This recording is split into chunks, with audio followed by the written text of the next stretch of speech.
Whoa, the academia sure is busy during the day. But where should we go looking for people that we know? Traveler, Paimon. Cyno! It's been so long since we last saw you! Welcome back to Sumeru City. I'm delighted to meet you again. So, what brings you back here? Oh, nothing in particular. Paimon just saw a really big mushroom out on the road the other day and suddenly missed all our friends in Sumeru. Funnily enough, we were reminiscing about you recently too. It was at a group dinner. I look forward to hearing about your travels. Something tells me we must have a lot to catch up on. Really? You were thinking of us too? What a coincidence! Indeed. Or as I call it, the biryani factor.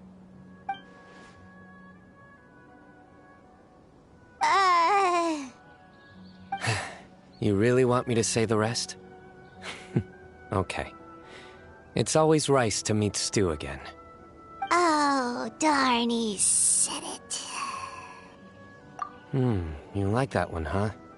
You must if you remember it after all this time. Admit the truth. You have long been in awe of my razor-sharp wit. All right. Here's your 500 Mora.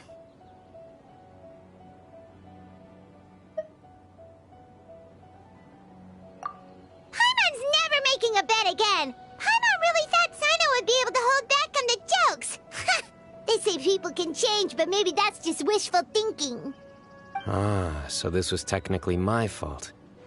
In that case, I'll treat you to some sweets later. Anyway, I'm actually investigating a case right now. My mind is focused on work, which is why I didn't complete the joke at first. A case? What happened? Nothing major. But after finding out who was involved, I decided, on reflection, to handle this one myself. Need any help? We only came here to hang out, so we've got the time. You may as well take us with you, and then when you're done, we can, Such enthusiasm.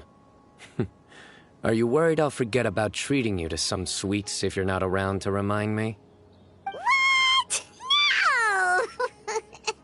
All right, was it really that obvious? Obvious enough. Still, it's a fine idea.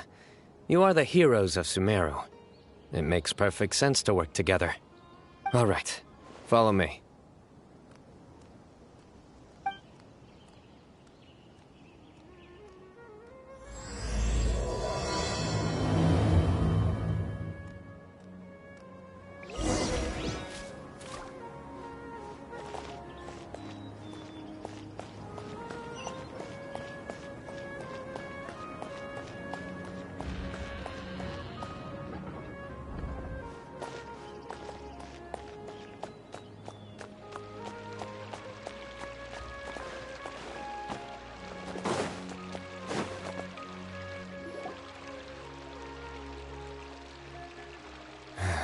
Do you see him?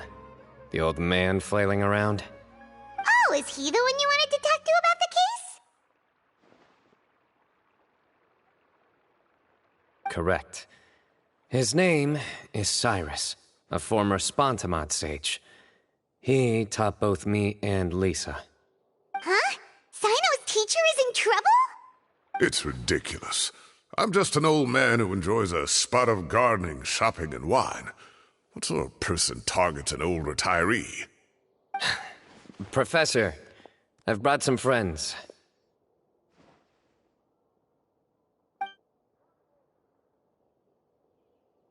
Ah, Cyno. Now who do we have here? Hold on, let me think. A flying fairy dressed in white? A youth who does not seem to hail from this land? My goodness. You must be the legendary traveler in Paimon. I've heard all about what you've done for Sumeru. Wow, looks like we're really famous. I've told him about you before. You are my friends, after all. That's right. Let me summarize the situation. A couple of days ago, Professor Cyrus suddenly received a threat letter. A threat letter? Exactly. Who sends a threat letter to an old man like me, for goodness sake? This is the letter in question. Cyrus, I have uncovered your secret. If you wish to prevent it from going public, leave 10 million mora at the back door of the cafe. Secondly, don't come looking for me. You'll never find me. But I will always be watching you and all of your secrets. Finally, if you dare to report this to the Matra, there will be consequences. Wow, they sure didn't mince their words. Clearly, this person must be desperate for mora. 10 million mora, what a joke. I'm just a single retiree with nothing to my name beyond the tomatoes in my garden. Where do people think I'm hiding 10 million mora, huh? In my tomatoes? There were no witnesses, so currently the letter is all we've got. So, Traveler, Paimon, let's put our heads together. Paimon's ready too! All right, take a look. Do you see anything suspicious?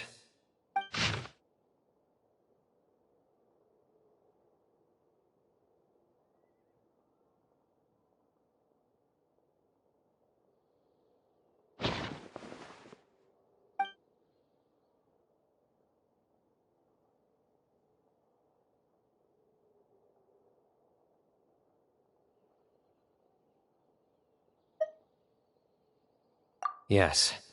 Some of the strokes are blurry. So is there something wrong with the ink? Possibly. And I bet the paper has something to do with it. Most of the paper around here is much smoother than this, and the ink is absorbed quickly so it doesn't run. This paper, meanwhile, it's very coarse-grained. Almost as if it's made from some sort of plant matter. It's certainly not the same paper as we use in the academia, but the ink is nothing special. Just regular black ink that gets a blue tinge when applied to paper. So do we think the culprit has a connection with the academia or not? Wait, check this out! Looks like this part got wet at some point. Agreed. The staining suggests it was a colored liquid, not plain water. It also looks like it was wiped off with a damp cloth. A colored liquid, so... tea? Wine? Looks like we're thinking along similar lines. Let's go talk to Araf. There are some things I'll need him to take care of.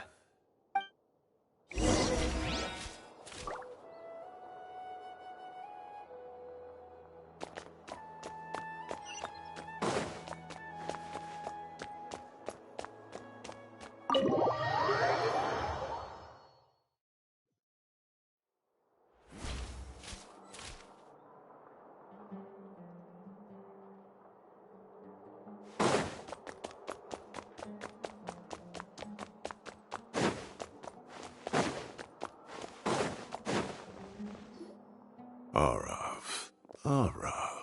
Ah, there he is.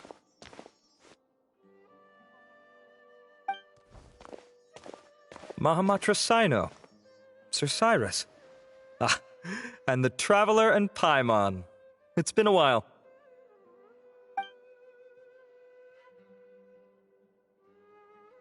As such, I'm inclined to believe that the culprit in this case is a student at the academia. Somebody young and strapped for cash. Oh, one last thing. I'd start your investigation by taking a look at the cafes in the city. Oh, of course! You think the culprit spilled their coffee on the ladder, huh? They do look like coffee stains to me. Also, if I'm not mistaken, the letter is written on a type of scented paper that has aromatics added during the manufacturing process. The kind often provided as writing material for customers in cafes and taverns. Ah, of course. Yes, like they sell in the gift shops. I remember now. Zaha Hadid bought some a while back. She said she was going to use it as wrapping paper for a vase. Understood. I'll assemble a team to investigate the points of interest immediately. You have my gratitude. One last thing. Send some Matra to guard the entrances and exits of Sumeru City. And change into plain clothes. Don't let them see you coming. Will do.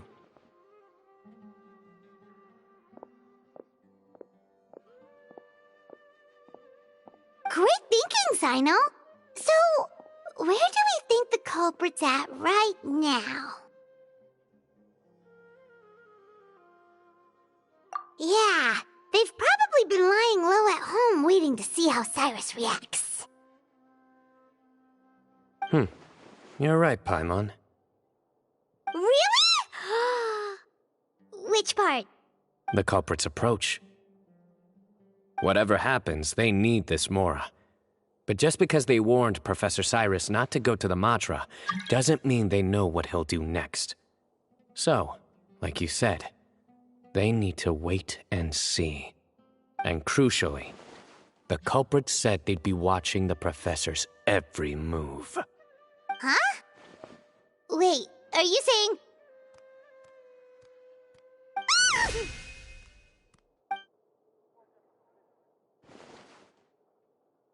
Found you! What are you doing? You wrote the threat letter! I don't know what you're talking about. What threat letter? I sensed someone was watching us from the shadows the moment we entered the House of Dana. You managed to stay relatively well hidden for someone reckless enough to threaten Professor Cyrus. There are a lot of people here, but we were looking specifically for Arav. Whoever followed us the whole way was likely to be the culprit. I was just listening in, that's all. You know something big's going down when Mahamatra Cyno shows up, right? So I got a little curious. What's the big deal? You smiled when Arav left. I saw it as clear as day. Is smiling a crime now? There are coffee stains on the letter. You mixed some coffee with water, gently smeared it onto the paper, then wiped it off with a wet cloth. All to create the impression that the letter was written at a cafe. Closing off the exits to the city doesn't affect you, because you already live here. And as long as the Matra were focused on the cafes, you would be free from scrutiny. The cafe was a red herring all along. You had to be somewhere where you could monitor the Professor's movements. You can't pin this on me! I haven't done anything! Really? Then why are you shaking like a leaf? The innocent have no reason to fear the Matra. But you... your heart's racing, and your eyelids are twitching. You're a terrible liar. I would never... Don't try anything or you'll pay the price. Now come with me.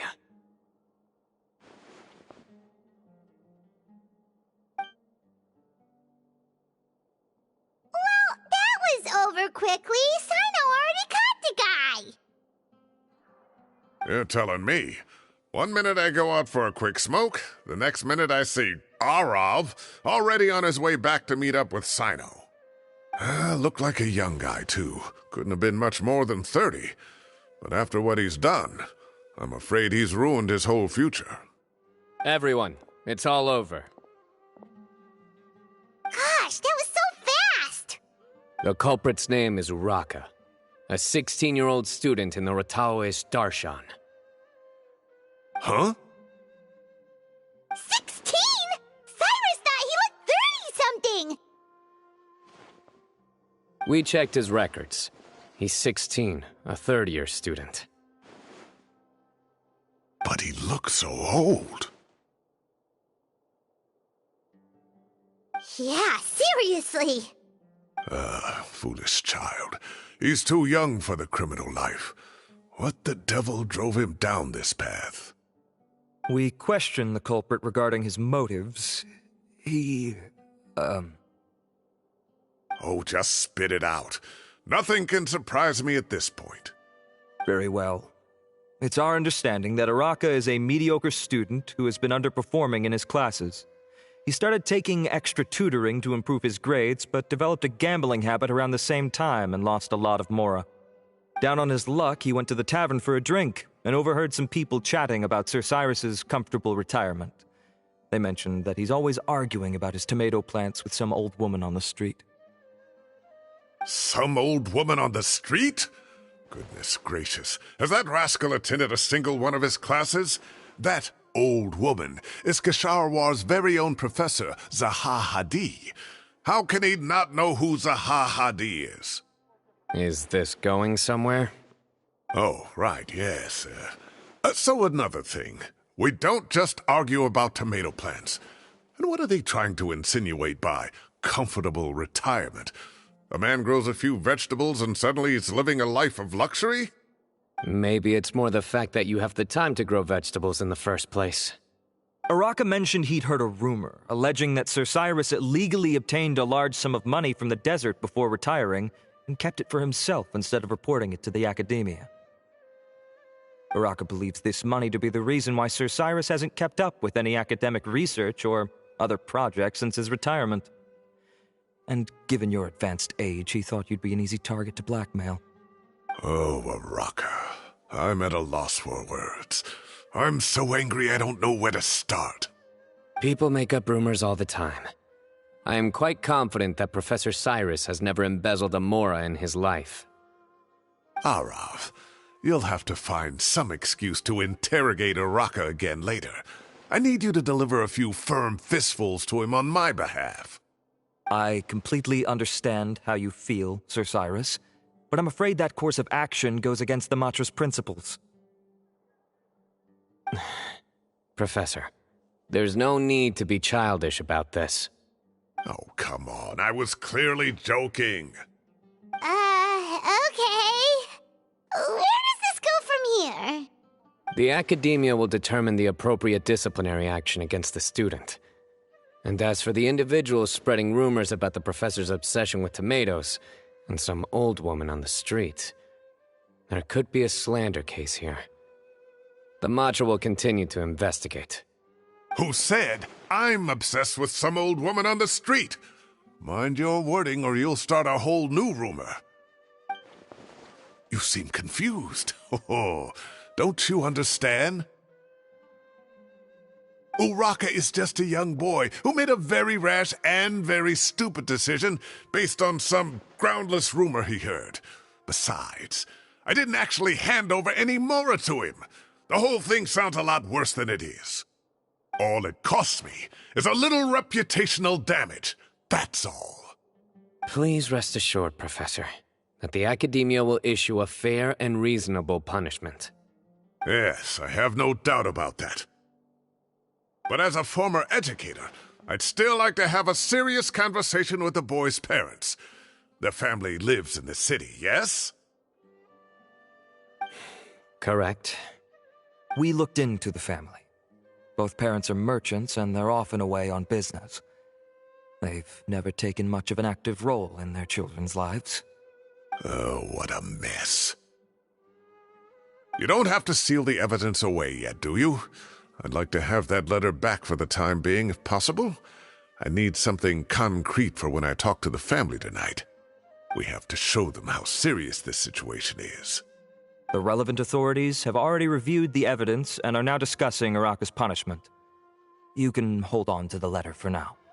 Just make sure to return it within a couple of days. Oh, so you'll be able to close the case in 2 days? Give or take.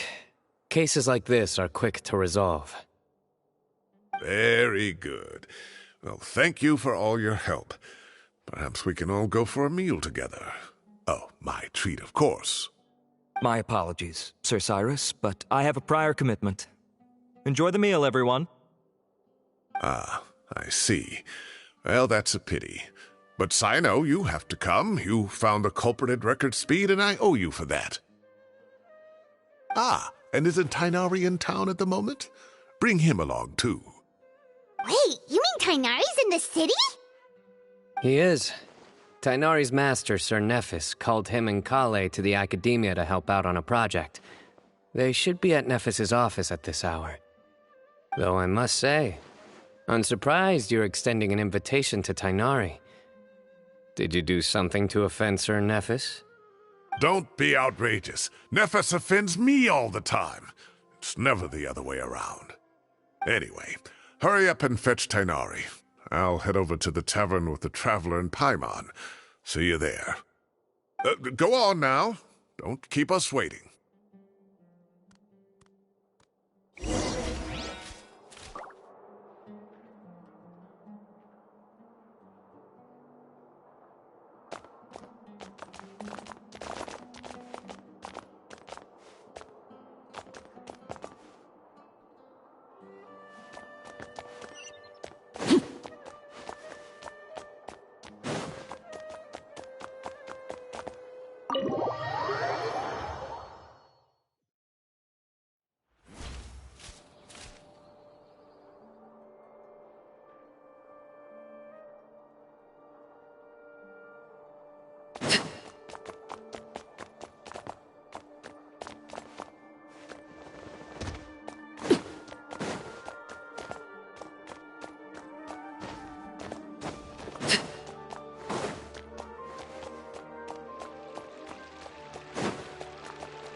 Not to brag, but we never had problems like this at Ratawa Hist back when I was still teaching.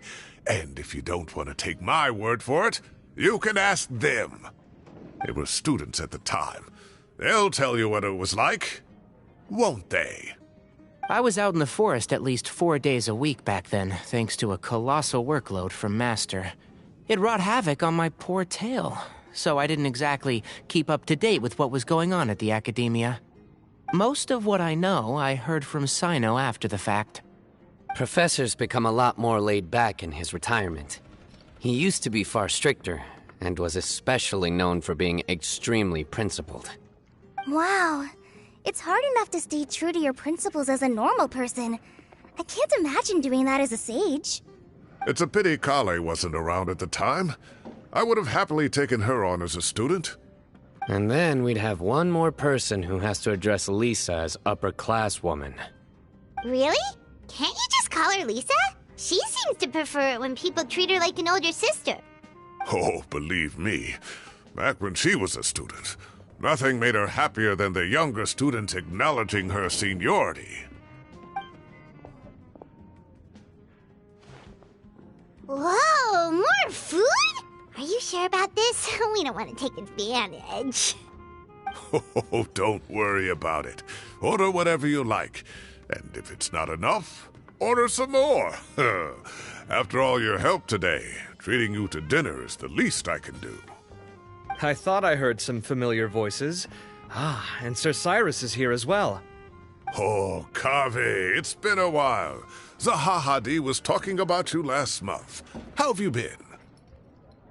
I've been all right, thank you. You're looking very well, sir. I'm glad to see it.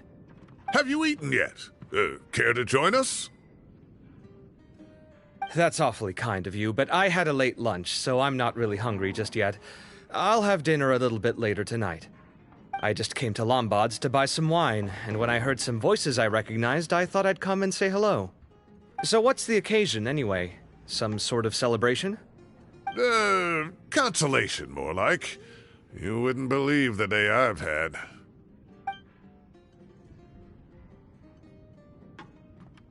Sounds like things have really gone downhill since I was there.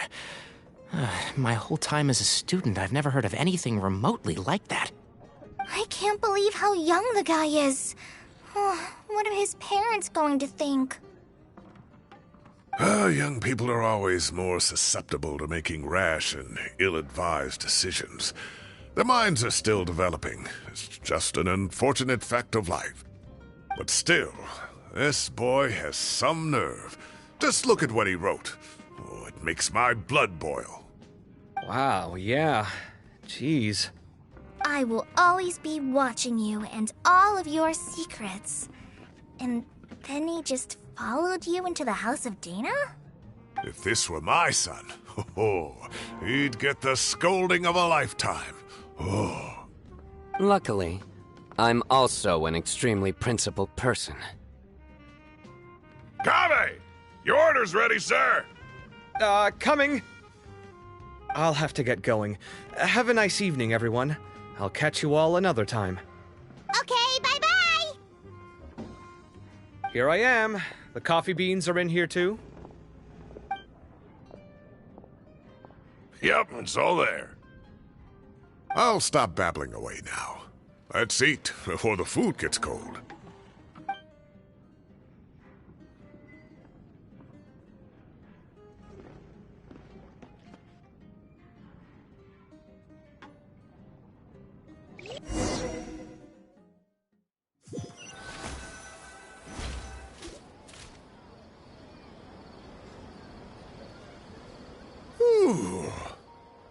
Oh, too tasty.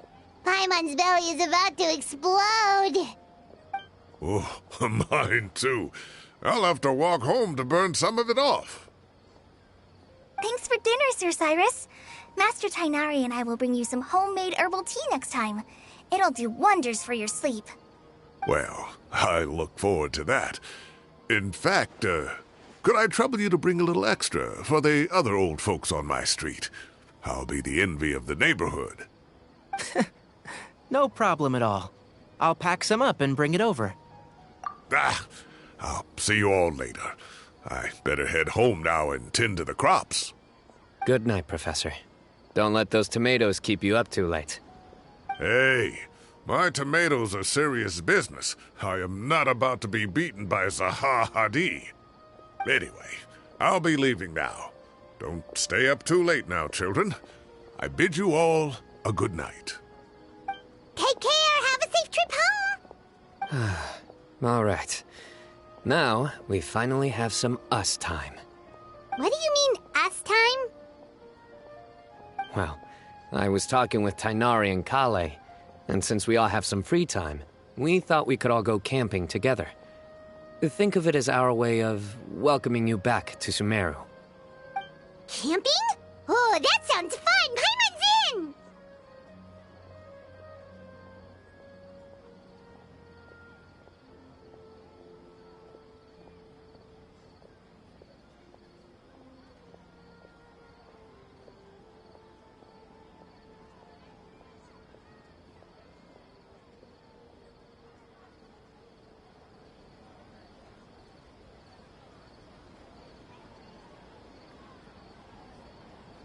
Wait, no! That's my job! Don't take it away from me. Why don't you and Paimon help out Master or Cyno? You don't have to play the hero when you're out with us. This is your chance to just, laze around and switch off for a bit. Everyone, let's meet tomorrow afternoon at the riverbank to the southeast of Gandharvaville. No need to bring anything. We've already packed everything for the trip. Just bring your delightful selves and prepare to have some fun. You got it! We'll be there! Great. Then we'll see you tomorrow.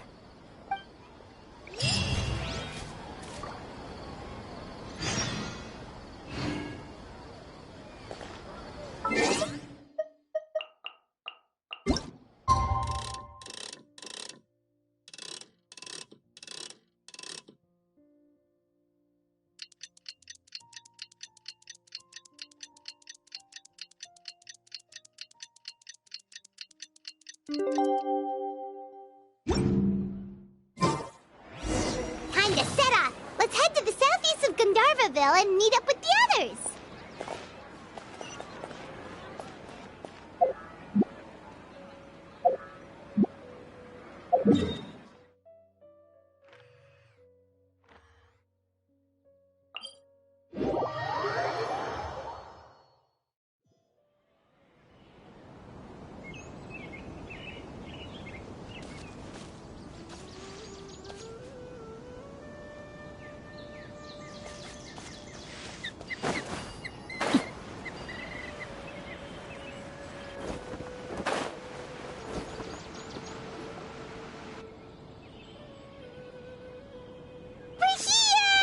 Wow, you guys are ahead of the game. You set up the tents already. I'd say we're right about on schedule, actually. We were aiming to have them set up before you arrived. Traveler, Paimon, let's go fishing together. Whatever we catch, we can grill for dinner tonight. You got it. Dinner's on us tonight.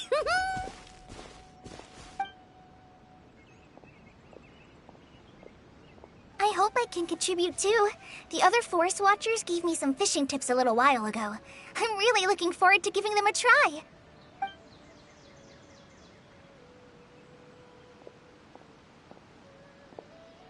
I saw some very appetizing mushrooms in the area, so I gathered a few for us. I'll leave them here along with some fresh fruit. Wow, camping with a forest watcher is the way to go. They think of everything. And even if they don't, they can improvise. This is true. I don't think I've ever had a single rough day in this forest. So, how has everything been going for you? Well, there's been some high points and low points, but we've had some unforgettable experiences along the way. I see. Oh, in that case, you should try a valberry. I bought some from the market this morning. A valuable suggestion. Just don't bury your feelings using food. All I wanted was to recommend something bittersweet. Oh, I have a sudden craving for fruit tea. I'm gonna go fetch some stuff. Bye! She sure made a run for it.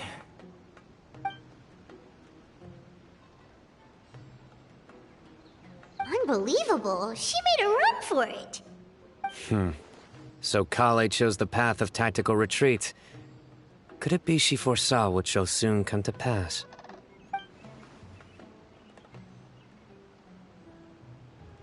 My dear friend, you know what I am about to say.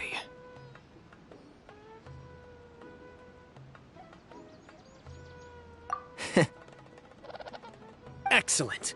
A kindred spirit. A great warrior can sense when a duel is nigh. But it looks like we'll get told off if we start playing now. Let's enjoy the nature for a while longer.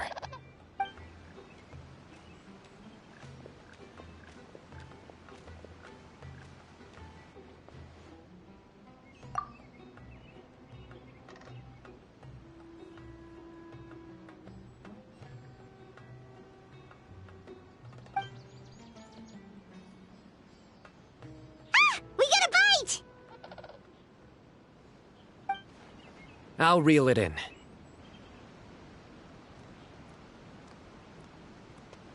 Firewood, spices, snacks, and drinks. Everything's ready. Once Kale gets back, we can light up the fire and start grilling.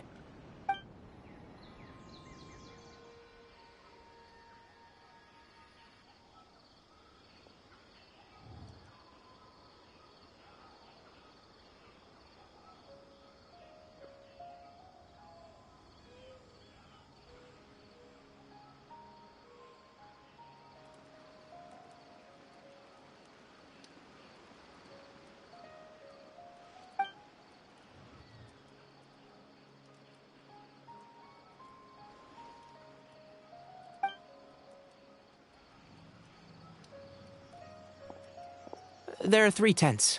Which one do you two want to take? How about the one on the left? Well, Paimon just thinks the ambiance here is a little better. True. But it's also the closest to the water. If there are any sleepwalking fungi around tonight, they might stumble into your tent. Well, that's no good. Take my weapon. You can use it to bar the entrance. Anyone would think you were sealing the gates to King Deshret's mausoleum. Excellent. Then this tent will be an impenetrable fortress. I'm back! How's your appetites? Ready for the barbecue? Always.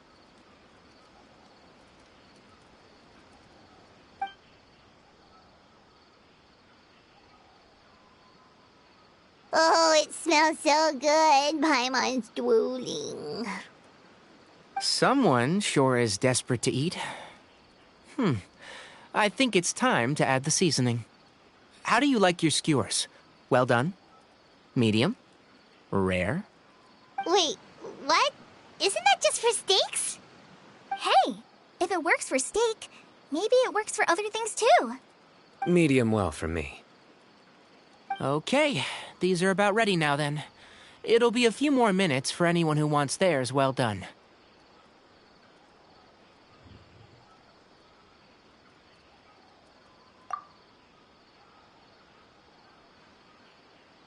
Oh, that was so delicious. If Paimon's stomach had space, she'd eat 3 more skewers. I ate a lot too. Here comes the food coma. If you're tired, then go rest. You must be getting sleepy too, Paimon. Why don't you guys head to your tents? Cyno and I will clean up. Tonight I show you mercy. Our sacred duel will take place another day. Good night.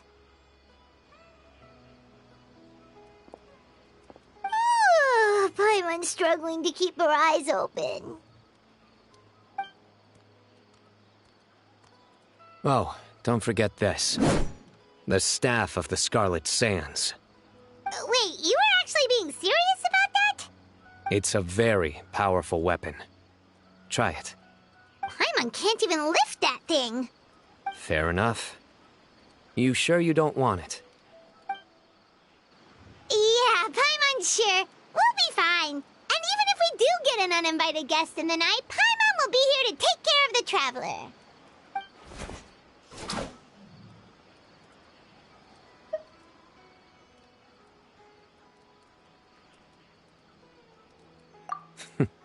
That reminds me of a parting king of invocations. I'll tell you about it tomorrow. But right now, it's time to rest. Sleep well and sweet dreams.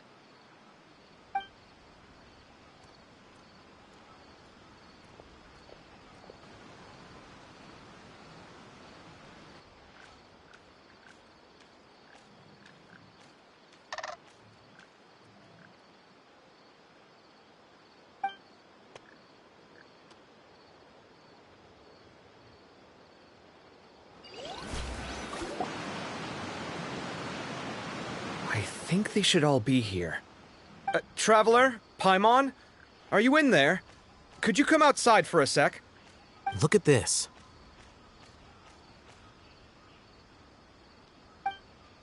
What the? What's this sword doing here? Is it supposed to keep out intruders? Evidently. Huh? Who is it? Oh, what time do you call this? Paimon's gonna take out the sword. Yeah!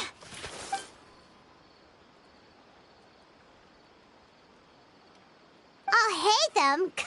What are you doing here? It's the middle of the night! Sorry to wake you up at this hour of the night, but we've got a situation on our hands. Let's get dressed and talk about it outside.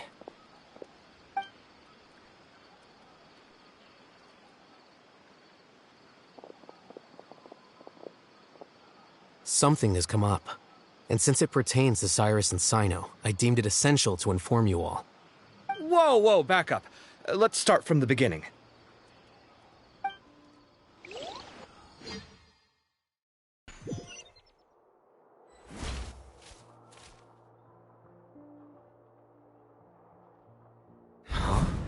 Where'd the wine cups go?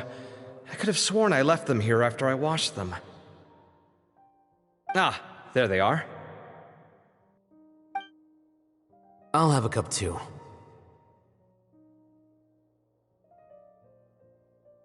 Can you see if the cookies are still on the table?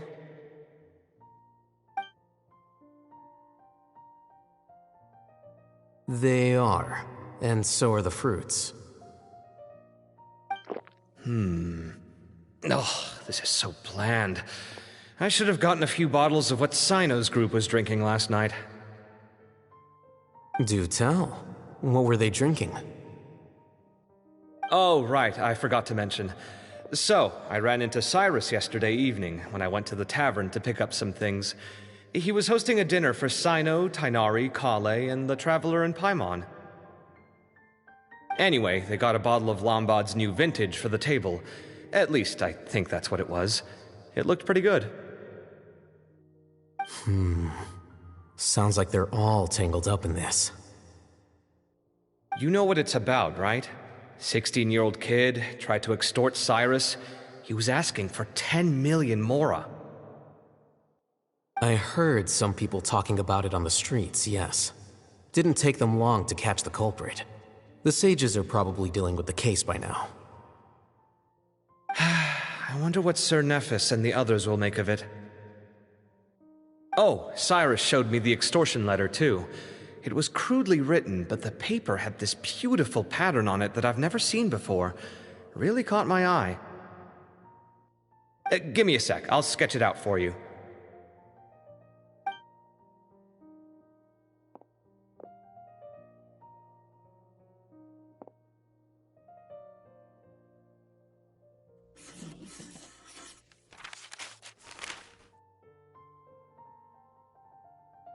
Okay, done. Take a look. You see what I mean? I don't think I've ever seen writing paper like this around before. God knows where the culprit got it from. Interesting. These are all motifs associated with the tribes of the desert. What? Really? Take this, for instance. Looks like an outline of a spire, similar to the kind found on some ancient palaces. And the crisscrossing and mirroring here, I recognize that too. It bears a striking resemblance to an ancient emblem, one that hasn't been used in a very long time. Whose emblem is it? It's the emblem of the Temple of Silence.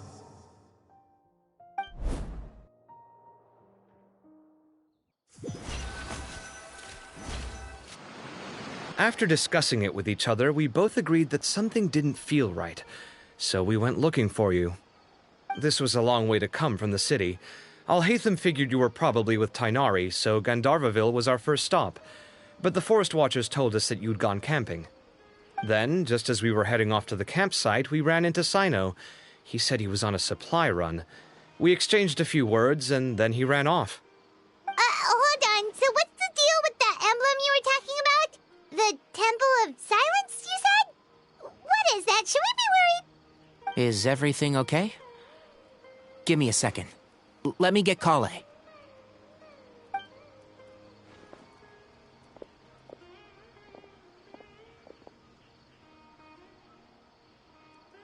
So you've never heard of the Temple of Silence? Well, to put it simply, it's an organization that has existed in Sumeru for over 1,000 years. These days, you can find a Temple of Silence office in the academia. Theoretically, it's responsible for the custody and disposal of information and documents not fit for public dissemination. At least, that's what they tell the outside world. In truth, it's essentially a vestigial institution nowadays. There's an office with their name on it, but it's functionally obsolete.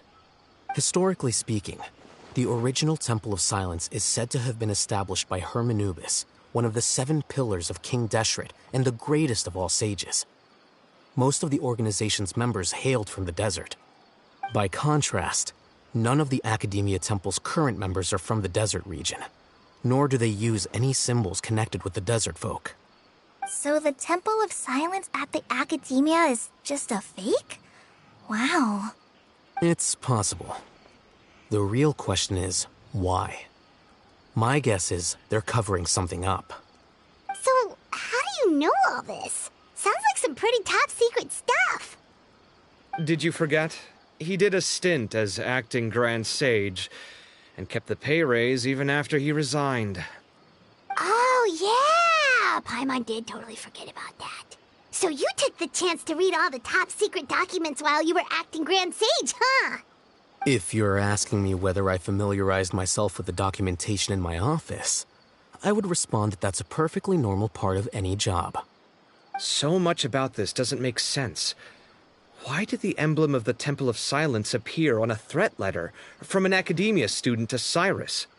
The student's only 16, and doesn't have any family ties to the desert. So where could he have seen that emblem, or gotten the paper? You said you ran into Cyno, yes? Did you tell him what you've just told us? Yep. He ran off as soon as he heard what we said. Given that Cyrus is involved, he's probably halfway through solving the case by now.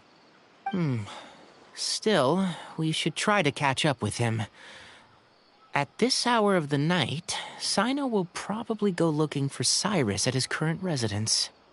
If the Academia's Temple of Silence really does exist just to cover up the truth, the sudden appearance of this emblem can't be good, and sure to stir up trouble. We should pay a visit to the Academia. Yes.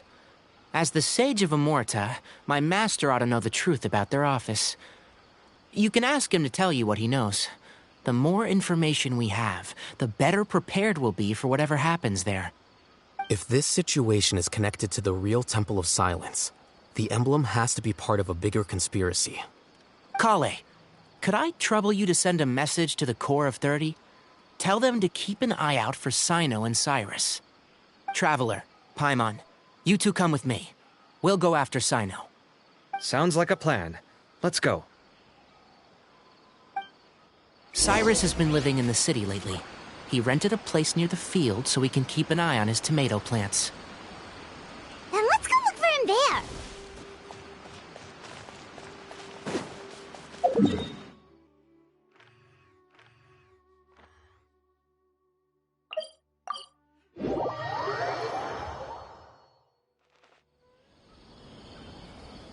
Here we are. This is the place. We might be too late. Looks like nobody's home. Oh, Cyno moves fast. If he was here, he's probably long gone by now. I know that voice. Is that Tainari I hear? Ah! Professor Zahahadi! Wow, so it really is you. My goodness, whatever is going on tonight? We're looking for Cyno. So, he's already been here. Yes, not long ago, in fact. He knocked on my door and asked if I'd seen Cyrus today at all. I told him the old fool left early this morning, and I hadn't heard him come back. So we went to his place, and would you believe it? He's gone. Goodness knows where to. It must have alarmed Cyno, because he took off in an awful hurry after that. He never did explain what this was all about. How serious is it? Well, if Cyrus isn't at home... Oh, it sure doesn't sound good. Professor, did you hear that a student recently tried to extort Cyrus? Why, yes. When I left the house that day, I noticed he was watering his flowers in the field in complete silence. He had a piece of paper clutched in his hand, and he looked lost in thought. I could tell something was troubling him, but he wouldn't tell me what it was. If Cyno hadn't happened to visit him that day, he'd probably still be holding on to that thing. After seeing the letter, Cyno told him to contact the Core of 30, but Cyrus was very reluctant. He claimed it would only damage his reputation. Eventually, he relented, after much persuasion from Cyno. Huh? Cyrus didn't want to report it? Well, that's strange. When we saw him, he seemed pretty okay with the idea of the kid getting his just desserts. As a former sage, it's possible Cyrus still has enemies at the Academia. That's why Cyno was so insistent that he report the matter to the authorities. I was there while they were going back and forth over it. So Cyrus initially hoped to stop this from going public. But why?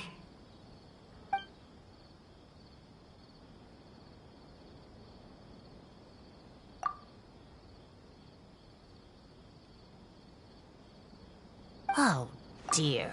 What on earth has that old fool gotten himself wrapped up in? Oh, I do hope he's not in danger. Oh, I almost forgot. Cyno left me this letter to pass on to you. He wrote it when he came by earlier. He realized you might come looking for him. Thank you. What does it say? Let Paimon take a look!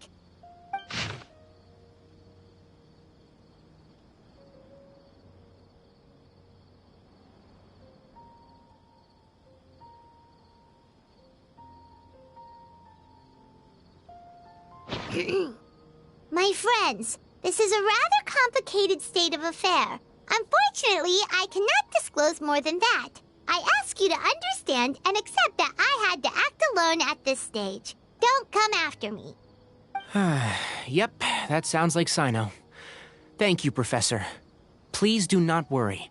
We will do all we can to protect both Cyno and Cyrus. Traveler, Paimon, let's head to the Academia and regroup.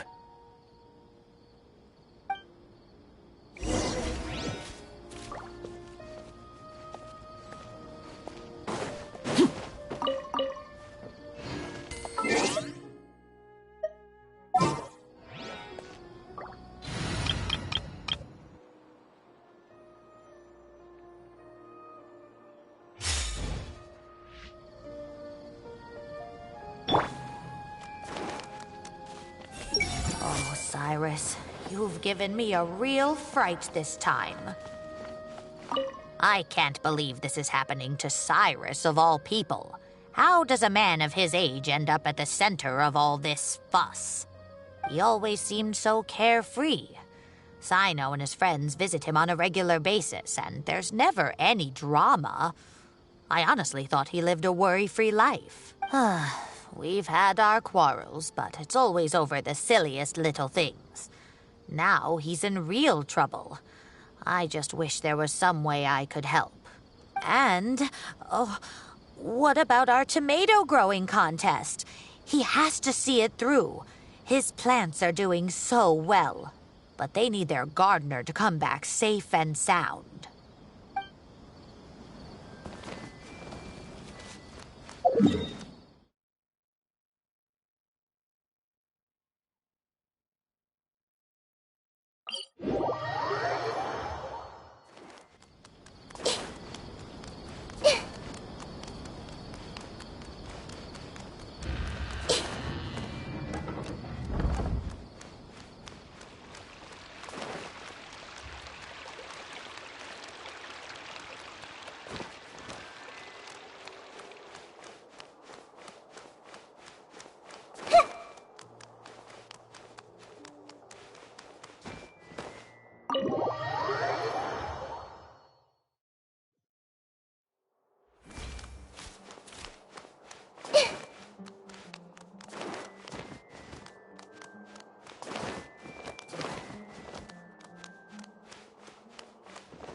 You're here? I thought you were going after... I guess you lost their trail. We went to Cyrus's house. No one was there. Cyno got there before us, but he was long gone by the time we arrived. He didn't say where he was going? No, he left us a letter and told us not to go after him.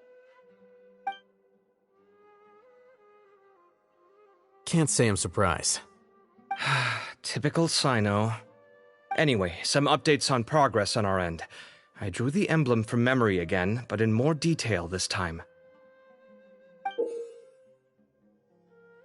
I checked some ancient texts for a similar design. The one I found was a little blurry, but the similarities in the general form and certain details were clear enough to confirm a match. Yeah, and we're lucky we found anything at all. It turns out the emblem was all but lost to history. We scoured the entire Academia collection, and that book was the only one with a record of the motif. Meanwhile, Arav managed to get Uraka to disclose his source. The one who told him about Cyrus's embezzled funds was a young man from the desert. According to Uraka, he had a striking presence and was well educated. Apparently, the two met in the tavern over a game of cards. The guy claimed to be in the city for business as part of a merchant caravan. Uraka was intrigued when he heard what his new acquaintance had to say and brought up the idea of extorting Cyrus for Mora. The guy encouraged him to go ahead with it, then handed him some pen and paper to write the letter. I see. So it could be that this person planted the paper intentionally. So, how do we find this guy? Did Uraka say where he is? He doesn't know. He claims not to have seen him since that day in the tavern. The man gave him some tips on how to carry out the extortion, but from then on, Uraka was acting alone. Nephis and Arav have gone to meet the Core of 30 and review the city's entry and exit records. Also, Nephis admitted that the Temple of Silence in the Academia is just a facade. The true Temple of Silence once came to the rainforest to establish a collaboration with the Academia, but as time went by, the sages gradually became corrupt and foolish. The Temple of Silence felt that they could no longer trust the Academia and ended the partnership. They retreated back to the desert about 400 years ago. Ever since its inception, the Temple of Silence has been the guardians of King Deshret's civilization and belief system. They traveled throughout Sumeru, sequestering and guarding any wisdom that posed a threat to the people's livelihoods. At its roots, it was a legitimate and reputable organization whose purpose was to guide people towards the right path. The Academia of the day knew that the split would damage their reputation if it became a matter of public knowledge. And so, they set up a dummy organization of their own to conceal the truth. Not only that, but they managed to keep up the charade for hundreds of years! So how did Cyrus become acquainted with the true Temple of Silence if they left centuries ago? I'll bet that's the question that bothered Cyno. Probably why he went after him in such a rush. Whoever is behind this, getting Uraka to extort Cyrus was only the first step of the plan. Their true goal in doing so was for Cyrus to see the emblem on the letter. He must have recognized it right away. That'll be why he didn't want to involve the authorities. He probably hoped to take care of the whole thing by himself. Unfortunately for him, Cyno had other plans. Since the desert is where the Temple of Silence originated, that is in all likelihood where Cyrus went. I have to go after him. Really? Are you sure that's a good idea, with how you respond to the heat? Why don't we send someone else? I should be fine, as long as I bring plenty of water. Besides, I just can't shake this ominous feeling that if we don't catch up to them soon... Everyone, I have news from the Core of 30. Master! Oh, so that's Nafis, Tainari's master? Oh, we're finally getting to meet him in person! It's a pleasure to meet you, Traveler in Paimon. Several independent eyewitnesses have reported seeing Cyrus and Mahamatra Cyno leaving the city at different times. Both were heading in the direction of Caravan Rebat. I was going to suggest that you join forces with the Core of 30 in this case. However, as I'm sure you've already heard from Alhaitham and Kaveh, the Temple of Silence is involved. The Academia has made a number of decisions throughout history that I am ashamed to talk about. It may well be that no better choice was available to them, but those actions are nonetheless a stain on our legacy. I won't attempt to make you understand the Academia's perspective. Now is the time for action. I understand where you're coming from, Master. But I'm afraid the situation might be more complicated than we thought. I think we need to keep a low profile, or risk making things worse. Good point. If Cyrus is involved with the other side, or worse, if he's fallen into their hands, and...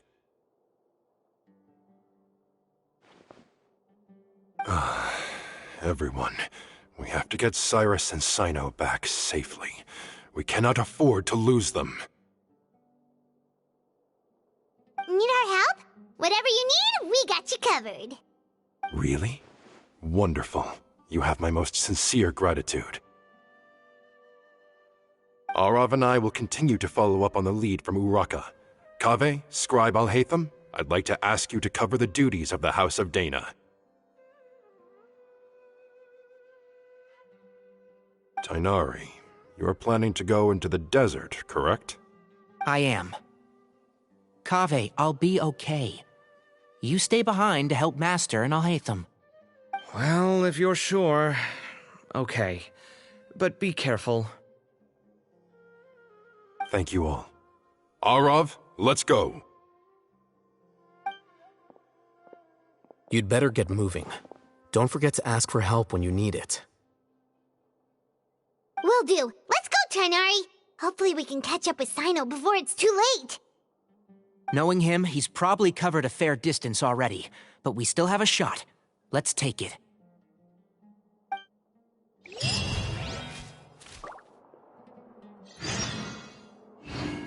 I'll borrow something to read.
Okay, we made it to Caravan Ribat. Where should we go next? Maybe we should ask the nearby guards if they've seen anything.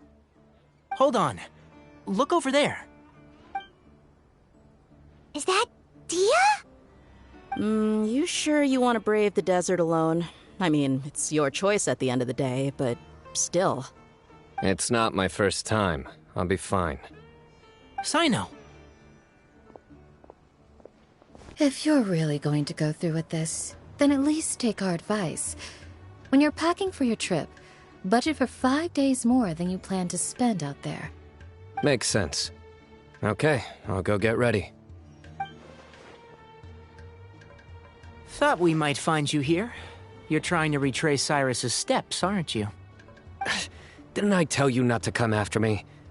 I thought I had a good lead on you. Well, sorry, but we never agreed to that. Why would you go off on your own like this? Nothing personal. It's just a complex situation. And I'd rather not involve anyone else if I can help it. Takes a special kind of person to get Cyno chasing them all the way out to Caravan Ribat. But why so coy today, huh? You only gave us his age and description. Why can't you reveal his name? Is he Sumeru's most wanted or something? Oh, also, hey guys, it's been a while. Dia and Candace! So nice to see you. Actually, seeing all of our friends is the whole reason we're here. You're looking well. Glad to see it. Candace and I came to Caravan Ribat on business. We ran into Cyno as he was asking about some elderly gentleman's whereabouts. Some people say they saw him. Guess he stood out as an older guy heading into the desert alone with just a sumpter beast in tow and very few supplies. That's gotta be one heck of a story there. Cyno, it's okay if you can't tell us anything about the case. But let us know how we can support you. We're here to help however you need. The more people we have working on this, the quicker we'll be able to find the person you seek. No, it's not that simple. If I'm right, he'll be doing everything he can to avoid us. We spoke with Zaha Hadid. From what she said, it's pretty clear that he wants to try and solve this on his own. It won't be easy trying to find him in the desert when he's deliberately trying to cover his tracks. Sounds like this is far more complex than we imagined. Still, if he started from Caravan Rebot, the chances are that his route took him past Aru village. You may as well ask if anyone there has seen him. My thanks to you both. Once this is resolved, I will find a way to repay you. Come on. No need to get all serious. Just buy a round of drinks next time we're all in the city or something. That's a deal. All right, so, you all set? Yes, we'll handle it from here. Thank you again for your help. I don't take it for granted. All right, then we'll leave you to it. Just remember, if you change your mind and need some reinforcements, we'll be here. And don't think you'd be imposing. You can depend on us. Don't worry, we'll keep him out of trouble.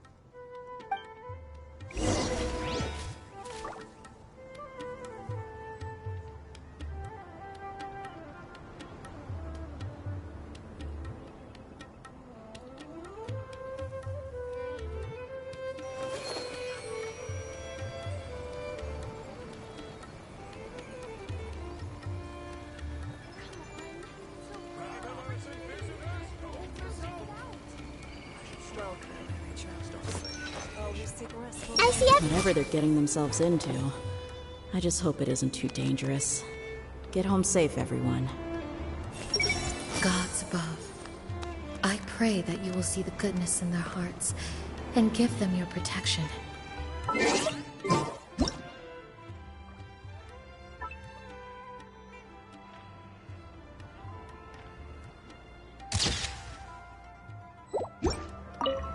Cyno should count himself lucky that the Traveler and Tainari got here when they did. What was he thinking, trying to play the lone hero? The desert tests the character of all who enter it, and only those with wisdom and courage shall prevail. But take heart. With his companions by his side, no harm will come to Cyno.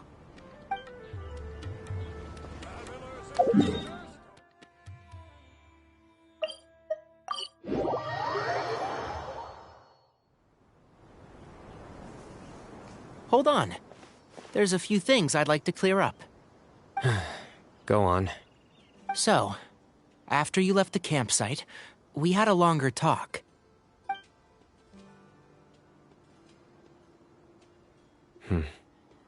Clearly, we've only scratched the surface of the Temple of Silence question. It doesn't surprise me at all that the one in the Academia is a fake. Do you have any connection with the Temple of Silence? I do. I trust you're all aware of the spirit that gives me my power. Hermanubis, the original founder of the Temple of Silence. Due to my unique constitution, I was put through a number of trials in the desert when I was younger. Later, I met the professor, and he brought me to Sumeru City. But my memory of that time is hazy. I can't recall much. It's a good thing that Kaveh noticed the emblem on the letter.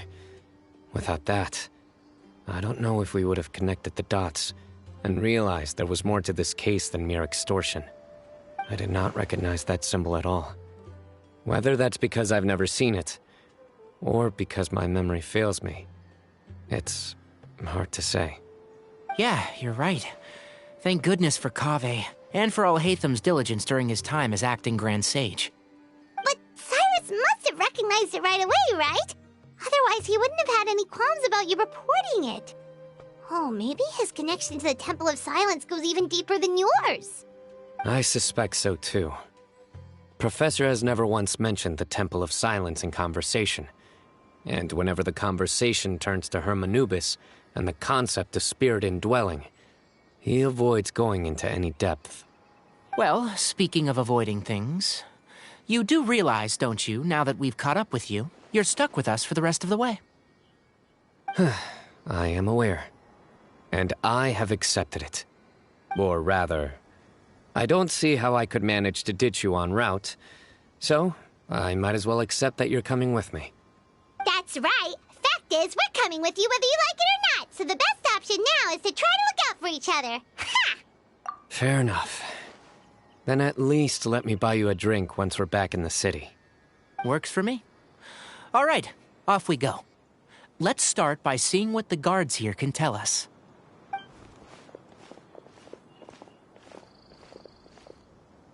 Hello. Mahamatra Cyno? I'm looking for someone. So I'd like to confirm any recent foot traffic in and out of Aru Village. A man matching that description passed by Aru Village not too long ago. He stopped by to load up on food and water and feed his sumpter beast, then he was on his way. Where was he going? Let me think. He took a seat by the entrance of the village for a while, and had a brief chat with the person who came to deliver the water.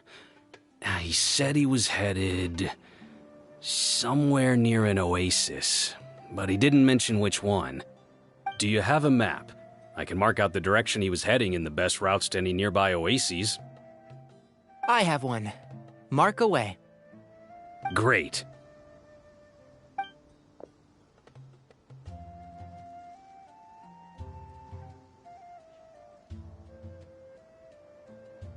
There you go. Thank you so much. You were a great help. You've got a really good memory. You're quite welcome. Just doing my job. Best of luck. I hope you find him soon.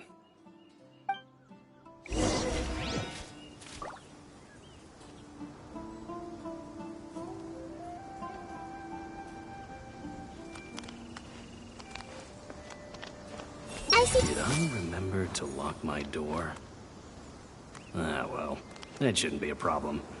Nothing bad will happen in the village as long as Candace is around.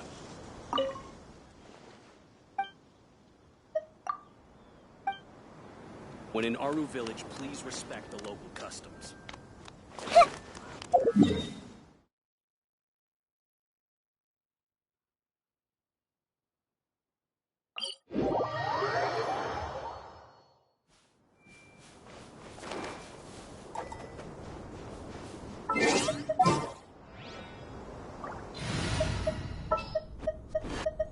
It's time to play.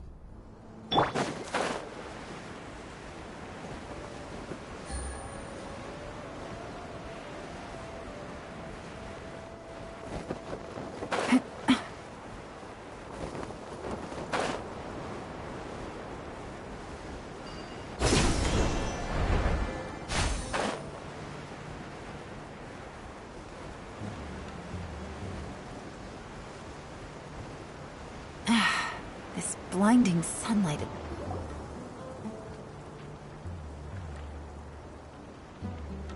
Hold on. I see some people over there. Do you think it's safe to ask them what they know? Should be. I'll go... No. I'll do it. Huh? Why can't Cyno go talk to them? What difference does it make? Given my background, appearance, and the way I dress, I might not be the most welcome visitor here. Just in case, it's probably better to let a more neutral party handle things.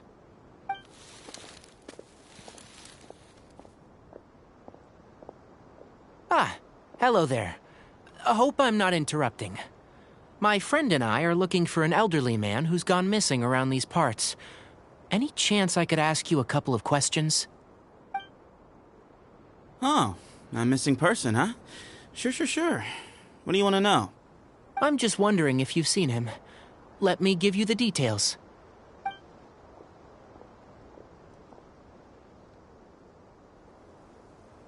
So, a silver-haired guy in a long robe, culture type with thoughtful eyes, and he's traveling alone. He'd stand out like a sore thumb around here. Yeah, sounds like the kind of guy we'd remember if we saw him. He's looking behind me.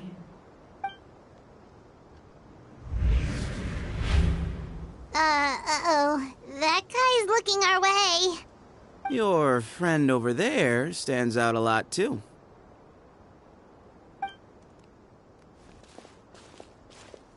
Hey, aren't you Cyno, the General Mahamatra?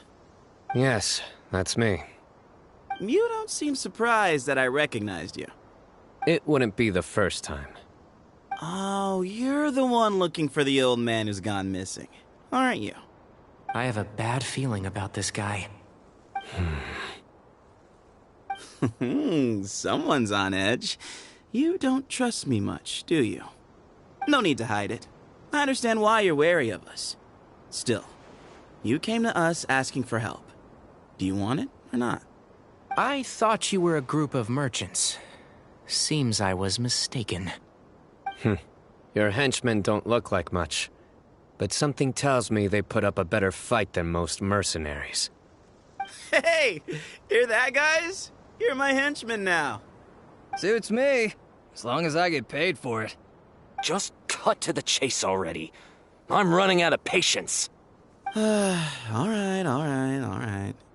Come with me. All of you. Don't you want to find your friend? A silver-haired, long-robed, culture type with thoughtful eyes? Sounds like there's a whole other side to Cyrus I didn't know about. So you know where he is? Just follow me. I'll take you to him.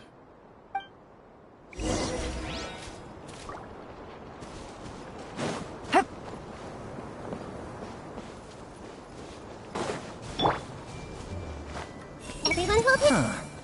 Those guys are pretty cautious. They just sent one person to try to talk to us.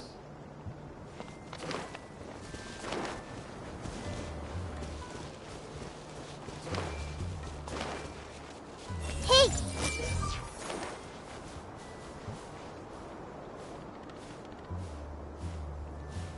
Everyone hold hands.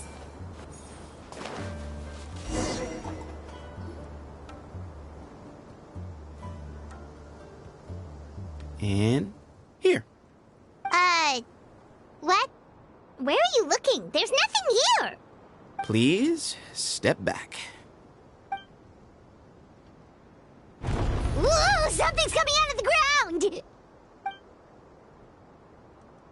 What is this enormous building doing here? And how was it so well hidden? King Deshret's technology? Wait, so... Hold on, who are you guys really? Is this the Temple of Silence? So you're a member? All good questions. There'll be plenty of time to address them later.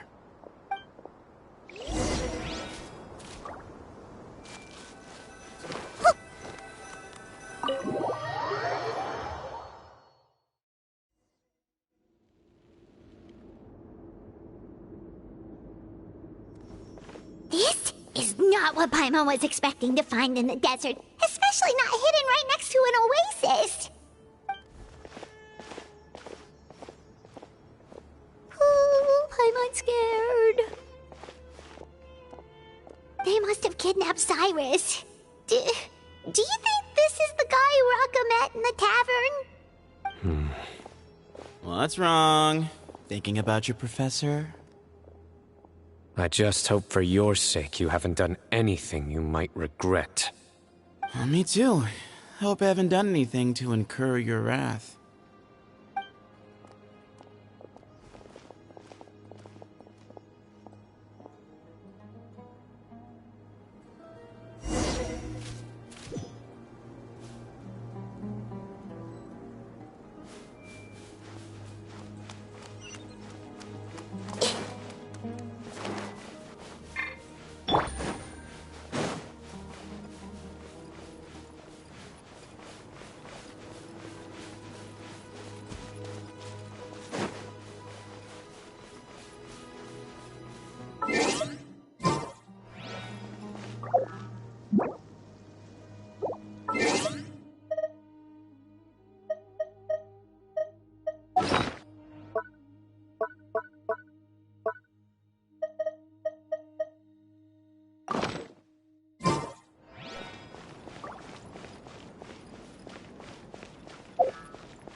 Take it easy.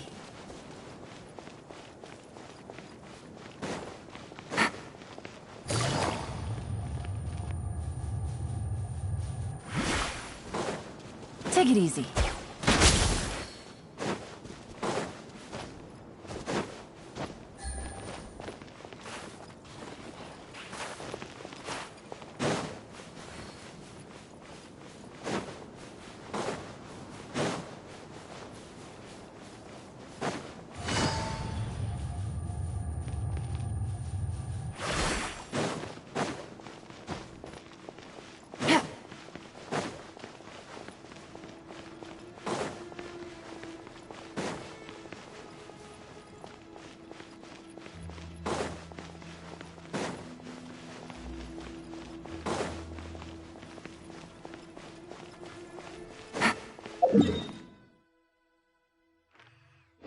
Take it easy.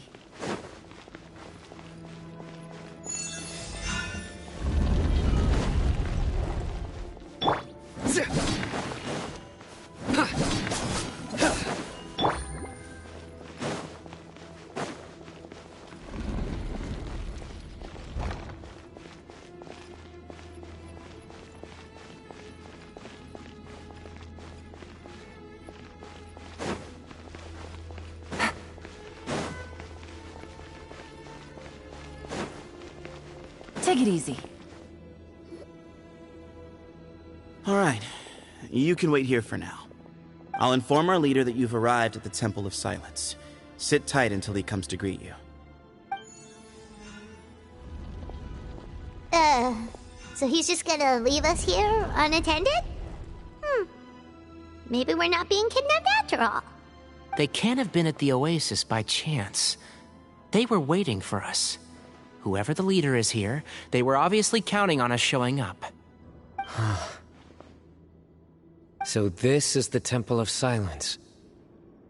After leaving the rainforest, they hid themselves here? Hey, look! That guy's coming back. Don't worry. Someone will come and call for you soon. What's your name? Sorry, guess I was so delighted to see you, I forgot to introduce myself. My name is Sethos. I'll be here if you need me, but I'm not planning on answering all of your questions.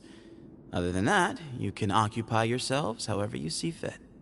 So we're free to explore by ourselves? Yep. I mean, I'm not worried about you running off. Cyrus is here. And unless I've misunderstood, you're all quite anxious to see him again. He's right. Well, if we've got some time, we might as well take a look around.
I never imagined that the true Temple of Silence would be hidden somewhere like this.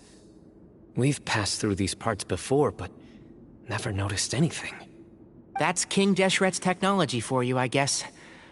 It borders on the miraculous. Amazing to think that it's been preserved intact all this time. We should be wary of our hosts. Still, at this point, we can be confident that the professor is safe and sound. So that's something.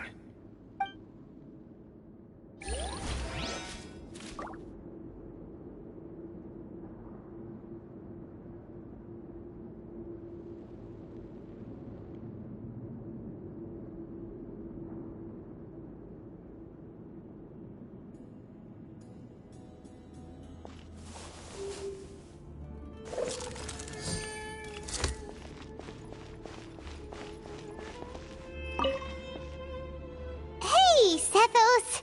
Have you got some time to chat? Sure. Although, I'm assuming by chat, you mean you have questions for me? I don't blame you. Anyone else would.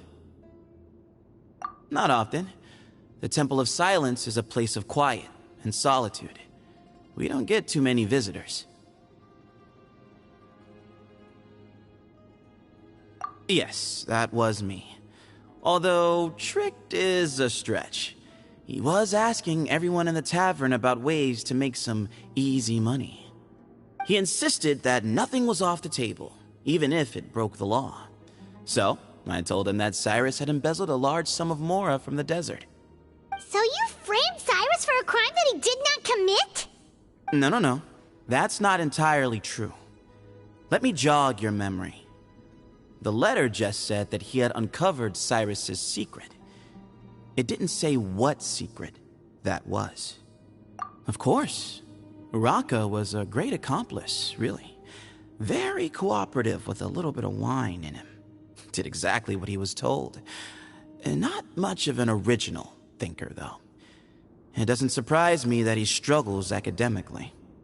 Why did Cyrus leave for the desert as soon as he received the letter? You'll have to ask him that one yourself.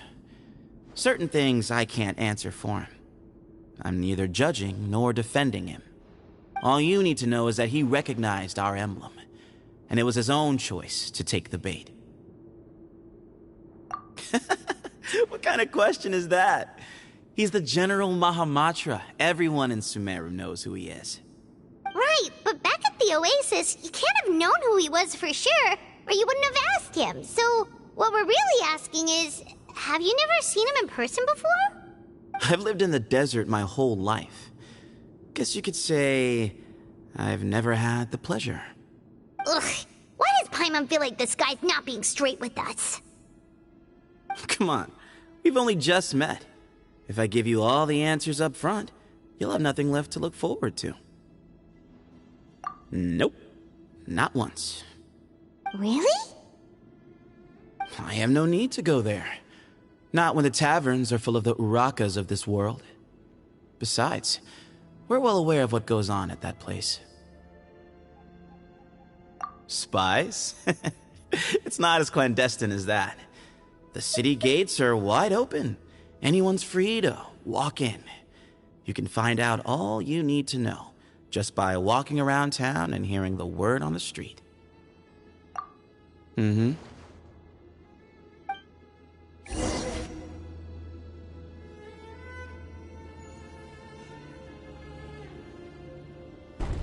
Ah, here he is.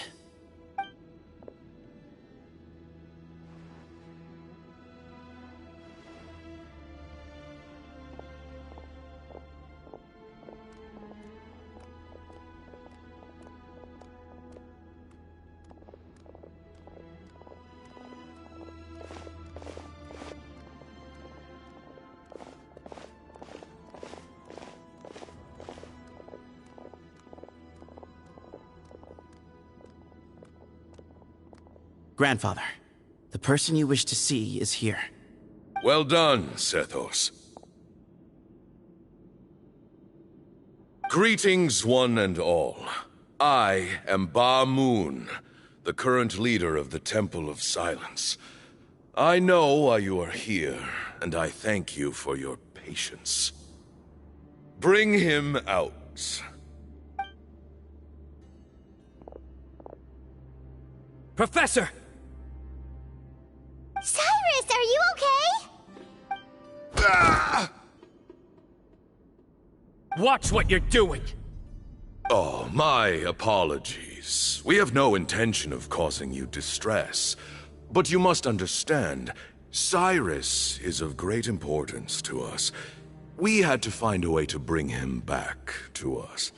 Cyrus owes me his life, and to the Temple of Silence, he owes a debt of gratitude. I let him go a long time ago, but now the time has come to demand payment. I wanted to end my feud with this old bag of bones before you caught up with me, but you got here so quickly.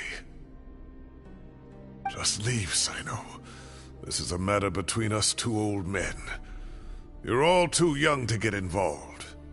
So that's why you didn't want to report the letter. You'd made up your mind to come here from the beginning.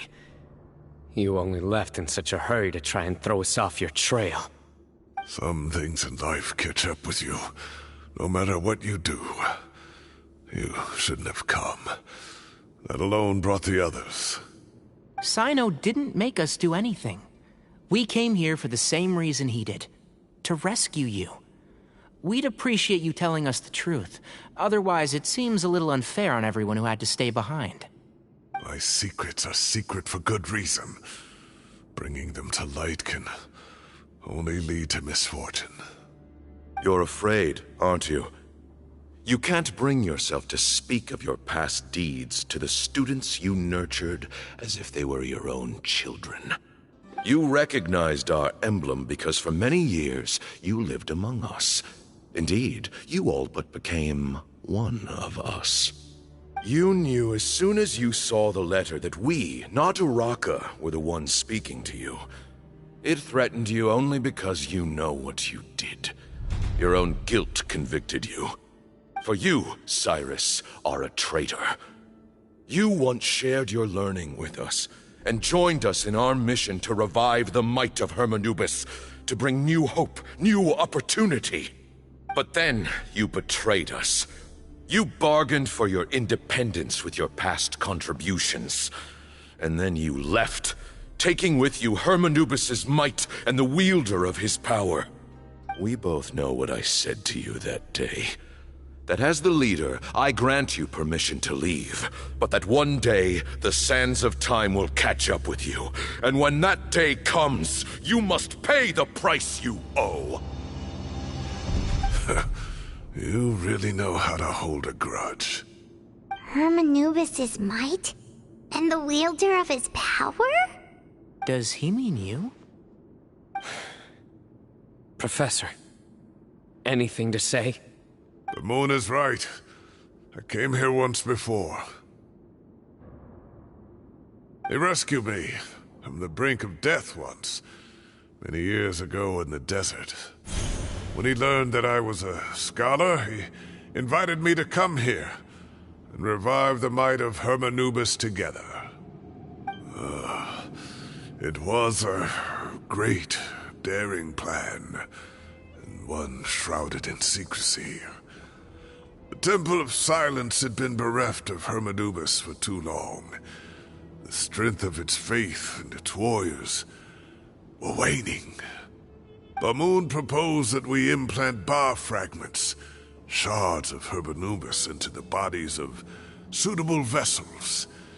If the experiment was successful, the spirit of Hermanubis would then dwell within the vessel. Many believers volunteered themselves for the experiment. But we soon discovered that the bodies of grown adults could not withstand Hermanubis' power. In the end, Bamoon offered his own adoptive grandson. One other child was identified as a suitable vessel, and his parents agreed to release him into our custody in exchange for a small fortune. These two children were our only hope for hosting Hermanubis' power. For many years, the Temple of Silence had been in possession of 2 Ba fragments from Hermanubis. As remnants of his raw power, they were exceedingly rare treasures. The test subjects were sent into a room that had been prepared for the ceremony and instructed to approach the Ba fragments, whose power had been amplified. If, after some time, this power did not repel them, this would mean that they were suitable vessels. The original plan was for a 3-stage experiment: resonance, implantation, and recovery and observation. The resonance stage went quite smoothly for both candidates. As the second stage began, I realized a decision had to be made. Should we implant the fragments one at a time? This would allow us to monitor the results after the first round and adjust our plan accordingly. Or alternatively, we could implant each fragment in a different vessel at the same time and compare their effects. But as I was deliberating, both Ba fragments suddenly became active. They glowed with a light we had never seen before. I knew that if they were not implanted right away, they would disintegrate and be gone from the world for good. Our 2 vessels had both displayed great promise by successfully resonating with the fragments. Under the circumstances, the thought of implanting both fragments into the same vessel seemed out of the question. To preserve our faith and our power, we implanted each of them with a single fragment. Ultimately, I ended the experiment and left, taking one of the children with me. In recognition of your past contributions, I chose not to send someone to hunt down and kill you both. Your lives were spared, but I have paid a great price for your betrayal ever since. I have always wanted to see you, Cyno. Losing you and your Ba fragment dealt us a devastating blow. We've been in decline ever since you left. I see.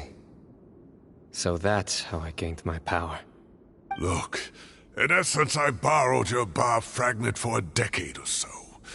And now you are seeking justice. If you want to take my life, then so be it. I'm an old man now anyway. But you cannot lift a finger against Cyno. He is the General Mahamatra.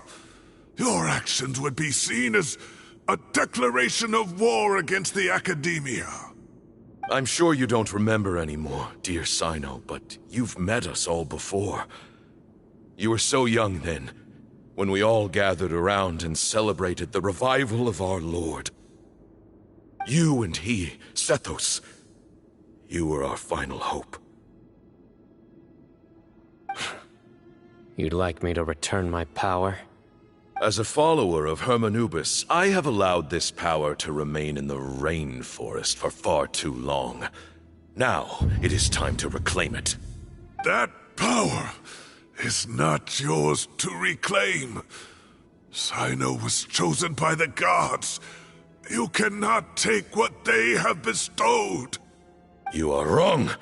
Cyno was chosen, but he was not the only one.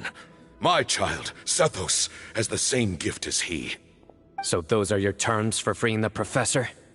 Despise me all you want. My sins are my own. The Temple of Silence is an innocent party. It is because of my foolishness all those years ago that the Temple's glory has waned. And now I must take responsibility for the decision I made back then. So what you're saying is, the power of one Ba fragment is not enough? You're asking me to return the one in my possession, so it can be implanted in him instead? Divine power causes great suffering to those who wield it. How do you know that Sethos would be able to withstand it? He is no longer a small child. But regardless, this burden is ours to bear, and your objections mean little given that you turned your back on us long ago. Both my heart and mind are telling me that what you are proposing is a terrible idea. However... Don't listen to him, Cyno. That power is no more yours to give than it is his to take. You have to understand. I know. But if this is a question of your freedom versus a fragment of power, then... there is nothing to debate. Sorry to interrupt, but in my view, there are a number of contentions here that still need addressing. Say that Cyno refuses to return his power, and you also refuse to release Cyrus. Then, we are at an impasse. I find it hard to believe that you went to all this effort without planning for that possibility. You're trying to gauge where we stand while keeping your remaining cards close to your chest. Well, my stance is, put the rest of your cards on the table. Then we can have a discussion. Wait, those ears. So, we have a descendant of the Valukashuna in our midst. Splendid. Fate smiles upon us after all. Everything we have longed for, Hermanubis will provide. Perhaps this very day we'll...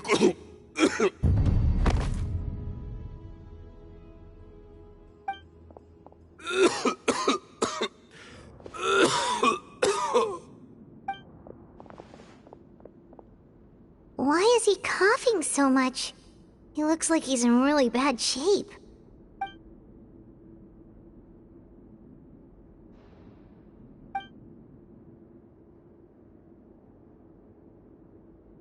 Moon, you... Take our leader back to his room. Sethos, you must... Grandfather, I know what you wish to say. Leave this in my hands. I don't like to drag out conversations, so I'll just cut to the chase. Had Cyrus not stopped the experiment all those years ago, the plan would most likely have been a success. The wisdom of Hermanubis would have been ours. Still, it's no use talking about what-ifs. We cannot change the past. I'm not like my grandfather. The Temple of Silence has a grand legacy and a sacred duty to fulfill. So it's somewhat inevitable for the leader to have an inflated sense of self. But I see things a little differently. I don't believe the temple has the same stature that it once did. Time has worn away at its prestige and changed things almost beyond recognition. So I'm not going to force your hand. You're all free to leave. Except for Cyrus. My grandfather gave him his chance once, and now I'm giving the rest of you yours. You have courage and wise judgment, kid. Reminds me a lot of Bamoon in his younger years. I truly wish that the temple would take an objective look at the academia of today. You've been to the city yourself. I'm sure you've seen that much has changed for the better. And things will only continue to improve. Why not consider cooperating with the academia once more? If you hadn't betrayed my grandfather, I might well be open to persuasion. But it's a bit too late for that now, Cyrus. Tighnari made a good point earlier. He said there has to be more to your plan than this, and I agree. All you and Ba Moon are after is the Ba fragment. The professor will accept whatever fate you deem fit for him out of a sense of guilt. I am the one who has a choice to make. And that's how it was always going to be. Ultimately, you want to trade the Ba fragment for the professor, correct? I'm glad to see you're giving it some serious consideration. I won't forsake my professor. Nor do I intend to run from a problem that I must face sooner or later. Give me one night to make my decision. That works. Then I'll be waiting to hear your verdict, Cyno. Oh, my grandfather still has a fair few things he wants to say to Cyrus, so I'll be escorting him back now.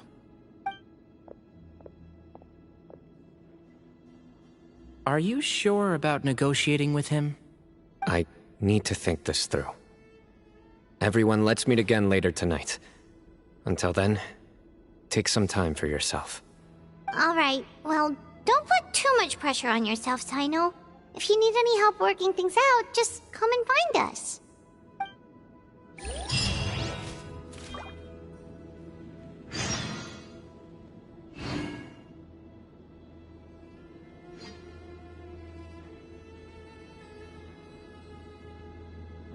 I got a new letter from an informant.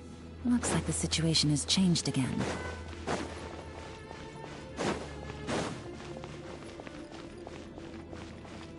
Hey!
I've taken some time to reflect on this. If I had to guess, Professor Cyrus came to the desert knowing that he would almost certainly never return. He's a stubborn man who tends to double down when he feels strongly about something. We won't get anywhere trying to convince him to escape. I agree. My master Nephis says the same thing. Once Cyrus makes up his mind about something, he won't listen to reason. Mm-hmm. So that's one thing. A few other things come to mind too. You've heard all you need to hear about the Temple of Silence, so on that, I don't have anything to add. My own memories of this place are hazy, though. Probably something to do with the overpowering presence of the Ba fragments. That might explain why I suffered from constant headaches and fevers as a child. I do remember having some fleeting moments of profound emotion when vague images would appear in my mind. But I don't recall much, only bits and pieces. I was still young then, and all I could understand was that there was a strong will inside my mind. Thinking back on it now, I suppose it was Herm Anubis' way of trying to encourage me, even if we couldn't communicate. The power that came to inhabit my spirit was probably one of the cornerstones of their whole faith. So if the will and might of Hermanubis is a real, intangible thing, and they are its rightful worshippers, then... You're not gonna give in to their demands, are you? Surely there has to be another way.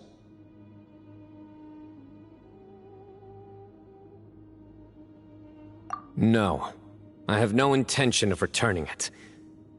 I need this power to protect Sumeru. But the temple has the right to make the final decision over its fate, since it belongs to one of the 7 pillars of King Deshret. So I will challenge them head-on, and win the right to wield this power for myself, fair and square.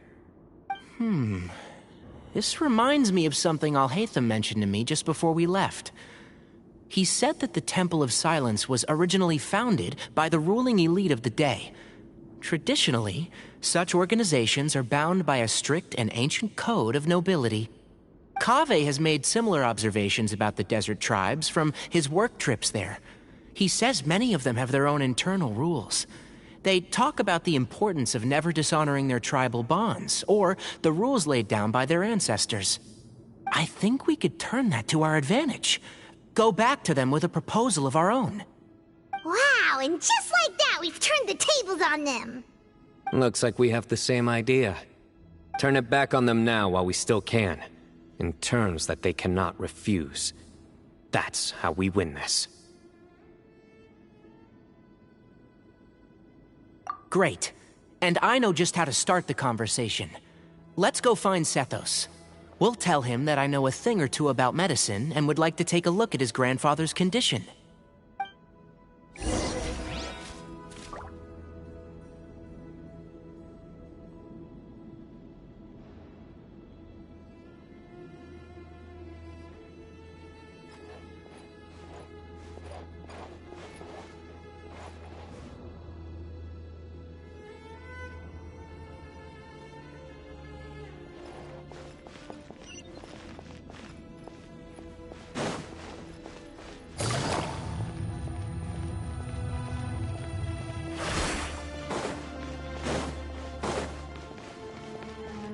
Take it easy.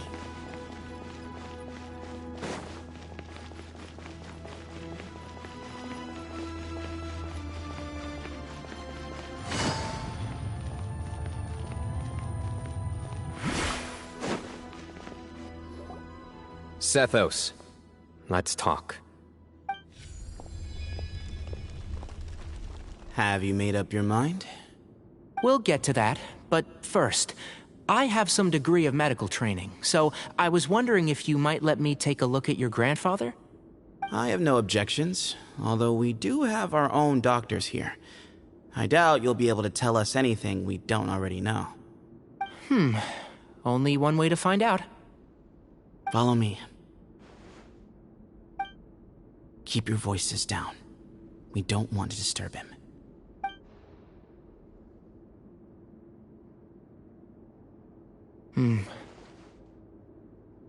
Let's talk outside. Bamoon has fallen into a deep coma, and his prognosis is quite grave. I'm sure that your physicians have come to the same conclusion. He appears to have sustained a serious injury in his youth, which has been exacerbated over the years by the heavy burden of work and now by the effects of old age. Regretfully, I must inform you that based on what I've seen with patients in a similar condition, he doesn't have long left. A few days at most. Yeah. I've known for a long time. You're his heir, aren't you? You clearly have a lot of respect for the man. But you also see things differently. You have a broader range of concerns and a more pragmatic approach. So tell me how we can end this on your terms. Let's find a way to bring all this to a resolution while Bamoon is still alive to see it. That's what really matters to you. I know it. Yeah, there's no time to waste here. You know that better than anyone. You know, the two of you are actually in a very similar predicament right now. Both of you have a very different perspective from the men who raised you. Right. And you didn't create this situation. They did, but somehow you've ended up having to make the tough decisions. You're right. We both look at this problem very differently than the people we inherited it from. I accept, Cyno. This all began because of Hermanubis, so let's end it with the rite he himself created. Legend has it that when Hermanubis first arrived in Tuletula, he sparred with the city's residents. He and his two companions proved their mettle by fighting over several days, winning the support of many fine people.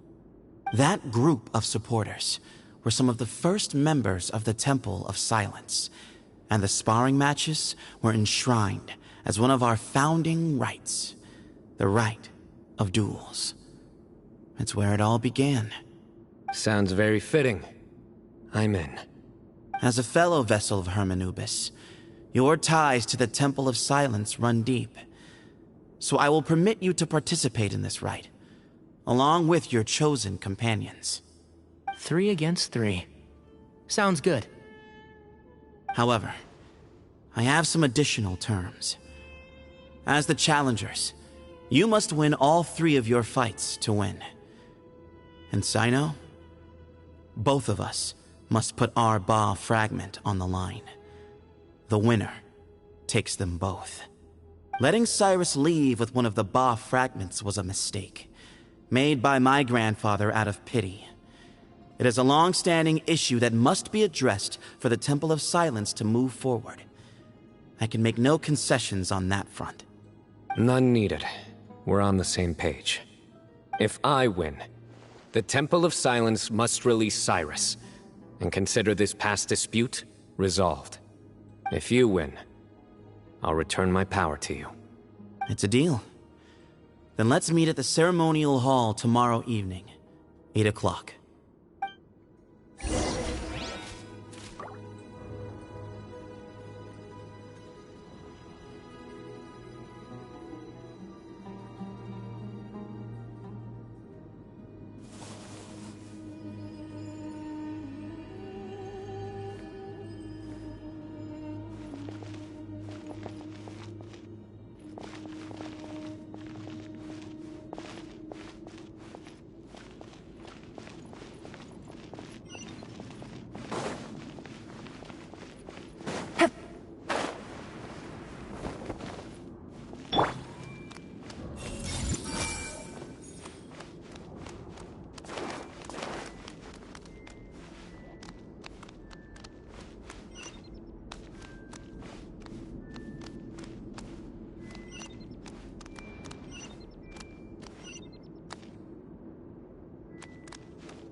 Well, after how that went, there's definitely no turning back now. There never was. Turning back hasn't been an option for me since the moment the professor slipped away to return to the desert. You have to win. You need this power, both as General Mahamatra and for yourself. Yeah, that's right! Besides, it stayed with you ever since you were a small child. Surely that's a sign it thinks of you as its rightful owner. Both as General Mahamatra and for myself. Yeah, when you put it that way. I've had to overcome a lot to tame this power and claim it for myself. Not everyone could have done that. Exactly!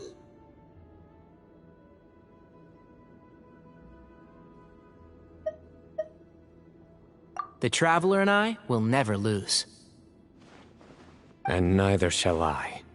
The desert was home to an ancient and great civilization that, for a variety of reasons, fell out with the civilization of the rainforest. It's just as Dia said. Prejudice has pushed people apart. But there must be personal factors at work here too. I can't shake the feeling that Bamoon cares for many more things than he lets on. And I don't think that Sethos is any kind of villain. He's just doing what he thinks is best. Tomorrow, everything will be resolved.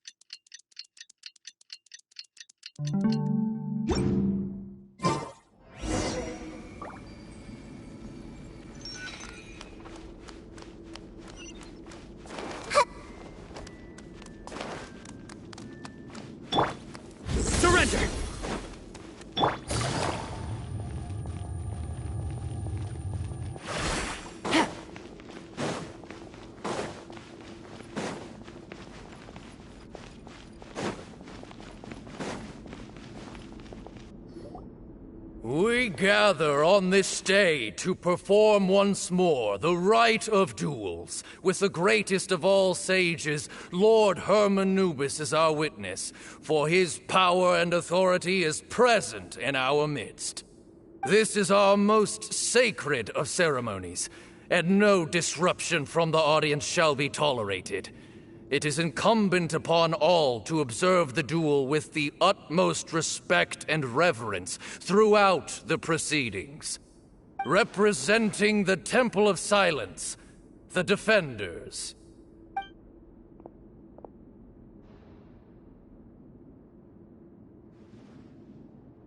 Grandfather, you're here.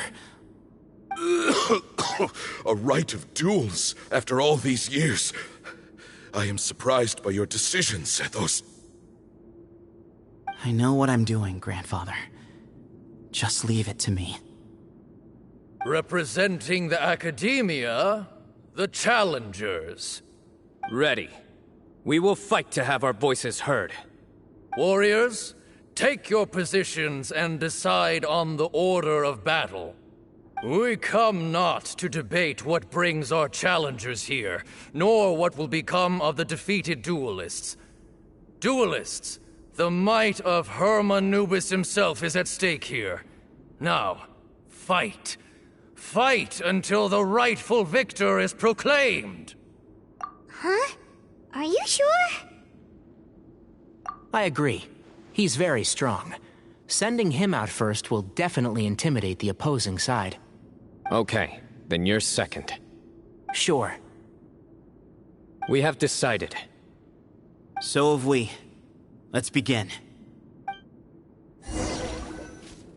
Duelists of the first bout, please step forward.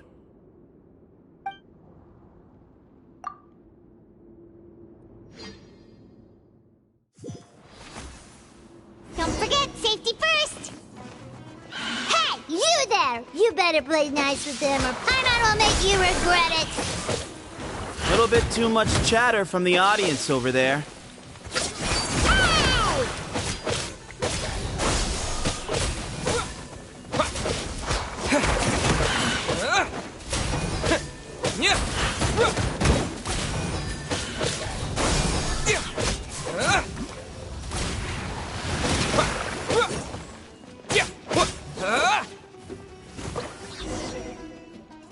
A swift end to the first bout. I now invite the duelists of the second bout to please step forward. When you're both ready, you may begin. Let's begin. Watch out! Go, Canary, go! He drank plenty of water before the bout, so he should be fine.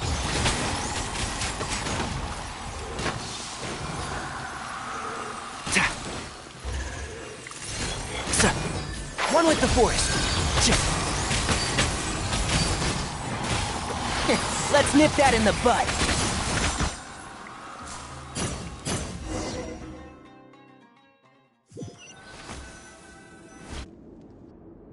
Thus ends the second bout. We will now move to the third bout. Duelists, please step forward. I'm ready. So am I. This is the final stage of the rite. I remind you both that the terms you agreed upon in advance are binding. When you're both ready, you may begin.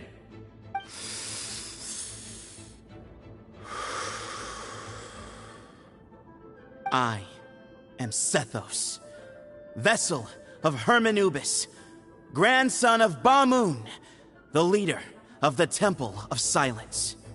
For many years, we have kept our covenant with Lord Hermanubis by guarding the secrets of King Deshret. And even in our darkest hour, when we could not see a way forward, we chose not to abandon hope, but to embark on a brave new experiment so that we might prevail.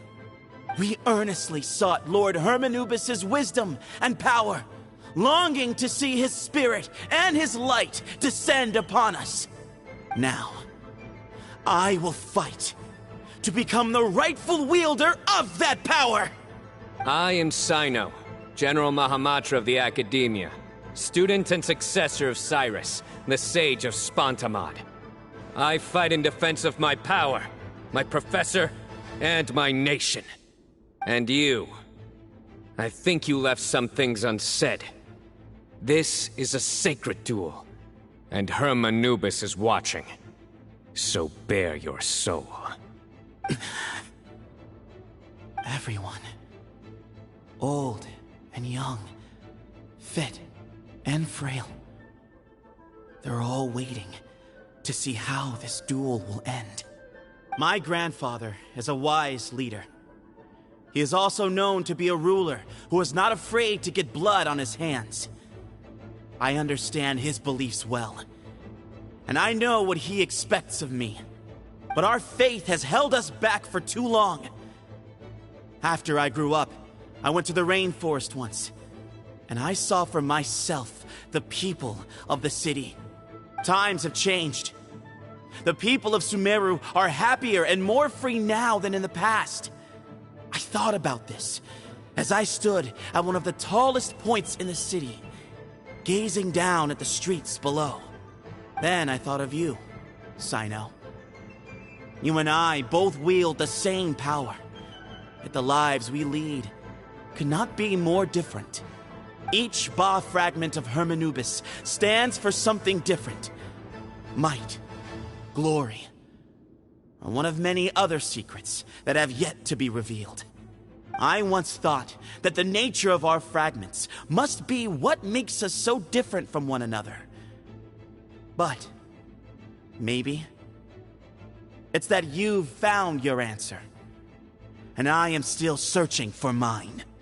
I am more than just a warrior. I am my own person. Exactly. The name Hermanubis has left its mark on both of us, shaped the course of our lives. We are his vessels, and yet we are more besides. So show me your answer, Cyno. Show me I can be more than my faith, more than the power I wield. Show me the person I can become!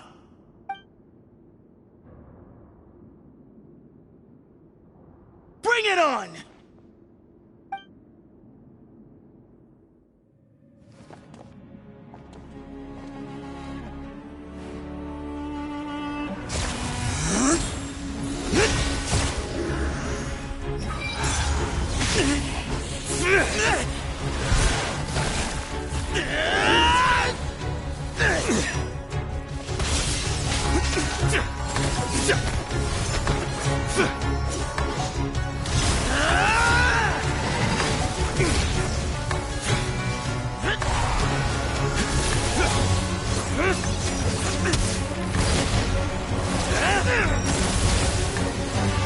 That's all you've got?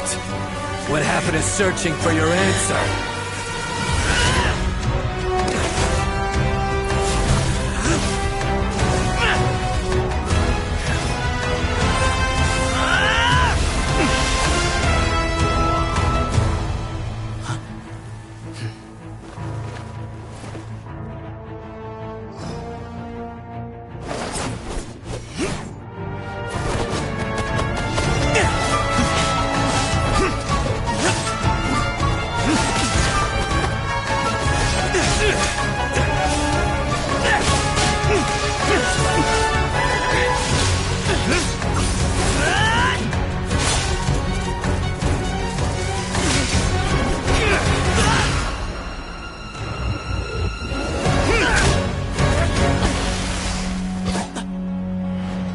Fight's over. Do you yield? You won. Well then, looks like you found your answer.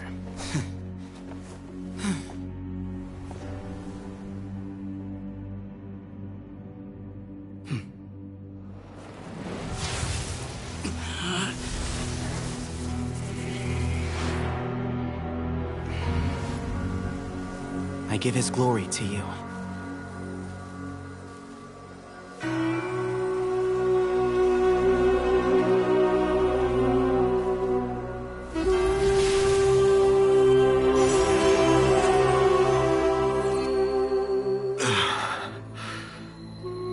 I've seen that light. That is the light of our Lord, the great Hermanubis, priest over all other priests. His spirit dwells within that lightning, and his will lives on. Once a warrior of Tynar, he emerged from the barren desert sands to serve the god king Al-Ahmar. After the death of the god king, Hermanubis gathered his followers and the Tynarian priests and led them to the city of Tule-Tula. There, they founded the Temple of Silence, and from that day forth, we became stewards of all knowledge that survived from King Deshret's civilization. Barely a century passed before war ravaged the desert.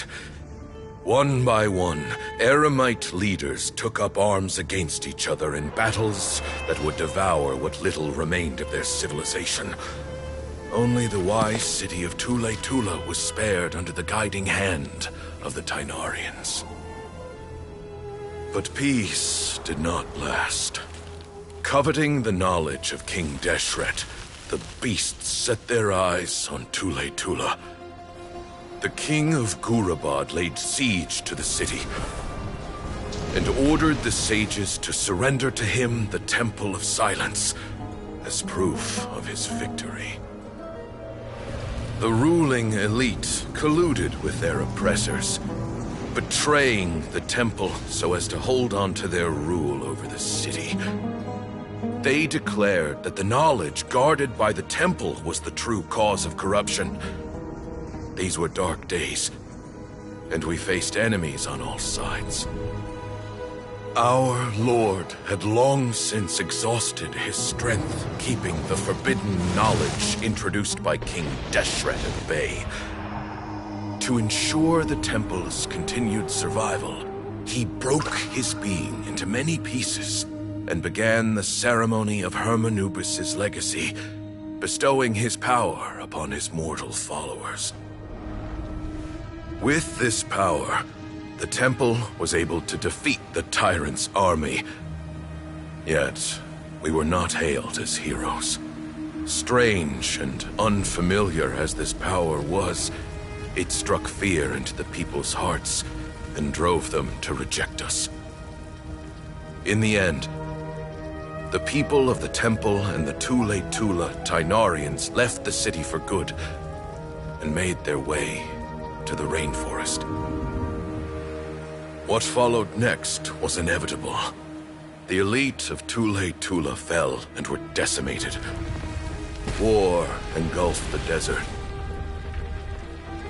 And we wandered from place to place, always in hiding, all the while keeping close watch over our secrets and staying true to our mission. Betrayal forced us out of the desert and into the forest. Then mistrust drove us from the forest into the desert once more. We have lived in exile for far, far too long. Yet, today, the Temple of Silence has borne witness to the glory of Hermanubis once more. Thank you.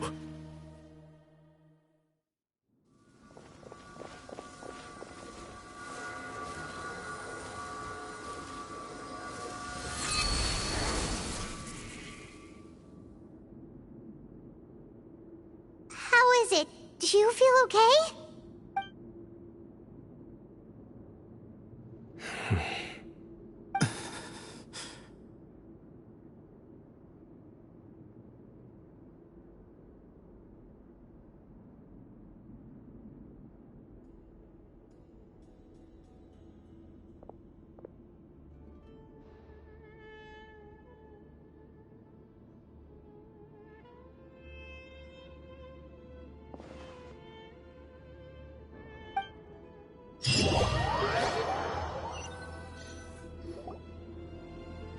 Grandfather,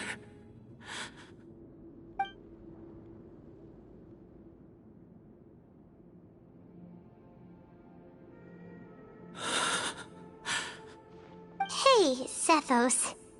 You'll get through this. I know. I'll miss him. I guess you were prepared for this. It's been a long time coming, huh? Yeah, he's been on death's door for a very long time now. I think it was only through sheer willpower that he managed to hold on to this point. At least, he was able to see this chapter come to a close before he passed. What's next for you? Per my grandfather's last wishes, the Temple of Silence should submit to whoever possesses the largest number of Hermanupis fragments. That entitles you to be our new leader, Cyno. But that's never going to work, as I'm sure you realize. I'm the General Mahamatra. I am needed back at the Academia. I did foresee this possibility, and I gave it some thought. The fact is, I know next to nothing about the staff, records, and environment here. As such, I am ill-suited to be your leader. Sethos, I believe the honor should go to you. Were it not for this duel, or indeed if you had other intentions, the Ba fragments would most likely be in your hands by now. I'm sure Bamoon never meant for anyone but you to be his successor. You really think so? I do. Still, I didn't think Bamoon looked very surprised by the final result. Perhaps he had an inkling that this would be the way things end. Well, in any case, since the Ba fragments are with me now, I guess I can call the shots. Sethos, I would like you to succeed Bamoon as the new leader of the Temple of Silence. You are more suited to the role than I, and I have complete faith that you will be an excellent leader. Just think of it as doing me a favor. But doesn't that render everything that we've been through up to now meaningless? No, it doesn't. This experience has allowed us to become friends, which means that the Academia and the Temple of Silence will become partners once more. That's a much bigger deal than you might think, Sethos. You said yourself, times have changed. You have to believe that things can change for the better here at the temple too. I will try. To be honest, I couldn't have asked for a better outcome. Actually, part of me wonders whether Bamoon's intentions from the very beginning was just to create enough pressure to force us towards a duel. That way, no matter who won, one of us would have to surrender our Ba fragment, and the power of Hermanubis would be concentrated in one single person. Had you won, the Temple of Silence would have doubled its strength. And were I to win, he correctly anticipated that I wouldn't suddenly drop everything to become the leader of the temple, much less integrate the temple into the Academia by force. He knew that the temple's future would depend not just on the guidance of Hermanubis, but the support of the Academia too. So he made it his responsibility to ensure his successor would be free from the burdens of the past. His plan meant that whoever ended up succeeding him, they would have an easier time interacting with the Academia. With one single letter, he lured out the professor.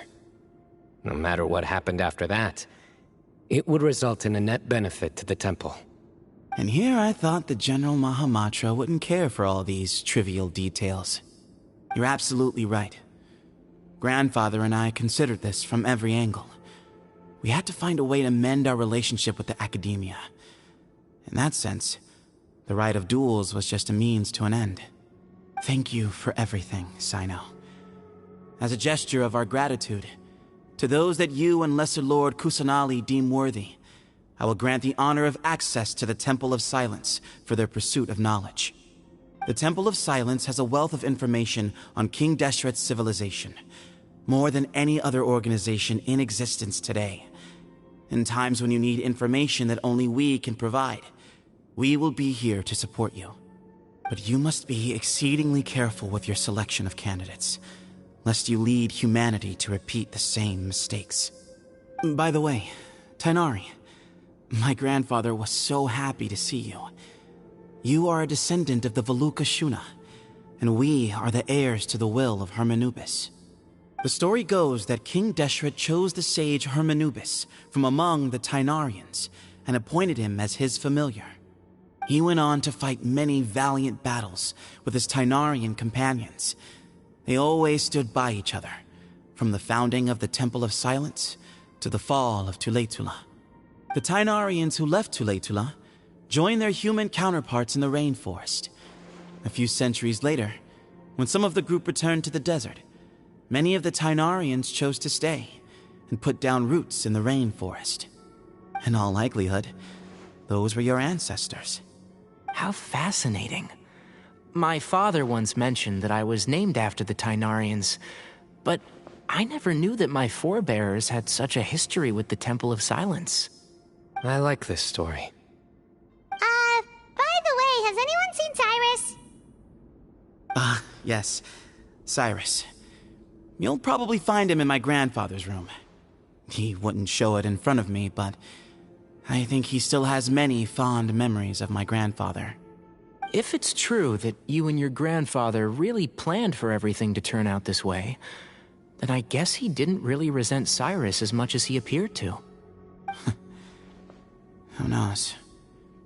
Perhaps all of us. You, me, and Cyrus. We're all just pawns in my grandfather's plan to set things straight. He was awful like that. Someone's got to make the decisions when history is at a crossroads.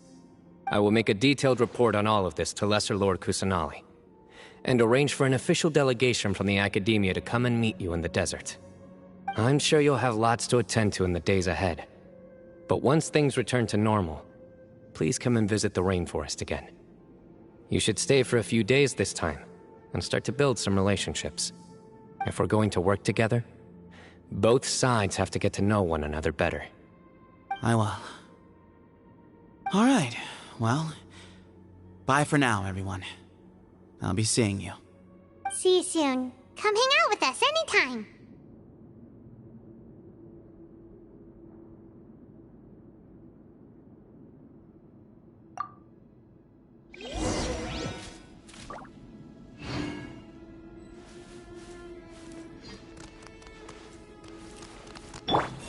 Did you see, Grandfather? Cyno chose me to succeed you as leader of the Temple of Silence. I will now serve in his stead. It's still early days, and I can't say that I know him that well yet.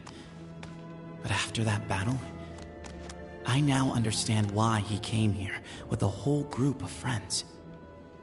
Companionship means to trust and be trusted. Just like Cyno and his friends, we too will fight side by side and support each other in times of trouble.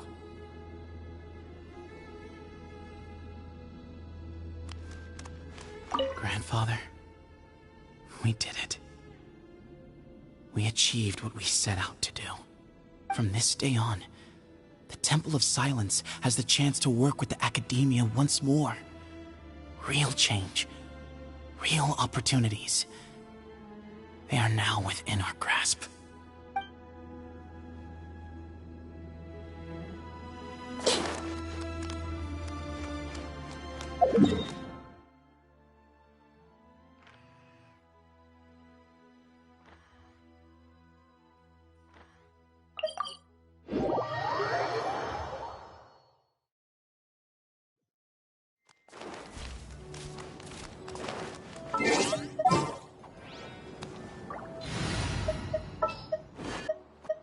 May knowledge...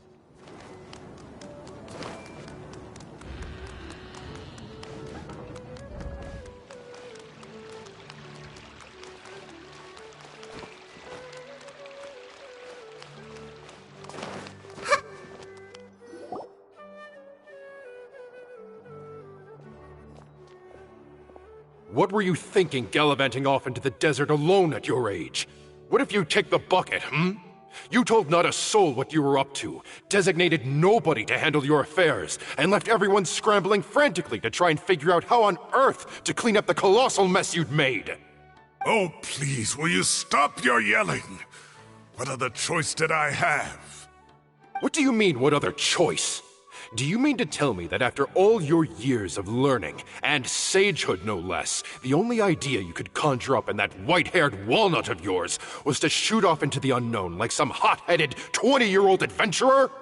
A one-man suicide mission, hmm? That's the best idea that one of the finest minds of a generation could come up with, is it? It astounds me that you survived the journey, and you're lucky that Ba Moon didn't finish you off when you arrived. All right, all right.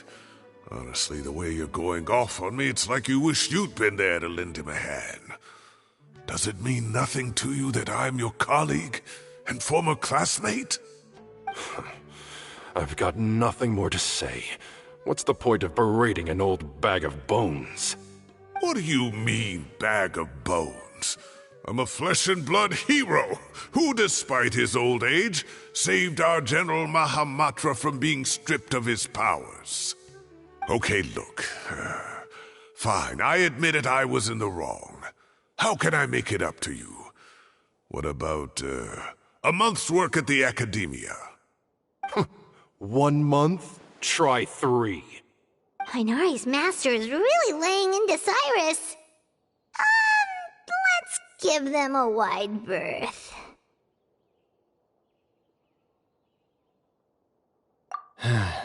Professor brought this on himself. Don't pay any attention to him. Wow, I haven't seen Master get this riled up in a long time. The last time he chewed someone out like this must have been back when I was still a student. I think I'll go around and update everyone. Tell them the situation's resolved. Want to come with me? We can go for dinner afterwards. My treat. You in? Makes sense. I'm in.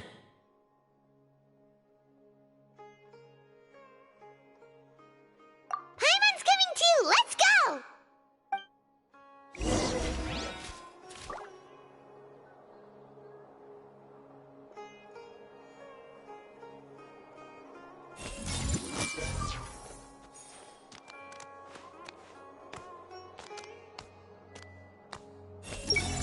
Nevis thinks he's getting a single day of free labor from me.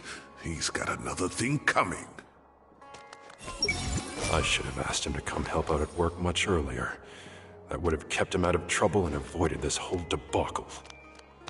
You'd better start packing your things. Report for work first thing tomorrow morning. I'll be waiting for you. What about my allowance? Oh, and his lunch covered. How about dinner? Don't push your luck. Let's not forget who is compensating whom here. Hey, man's gotta eat. Help me figure out something for lunch at least. I'm counting on you.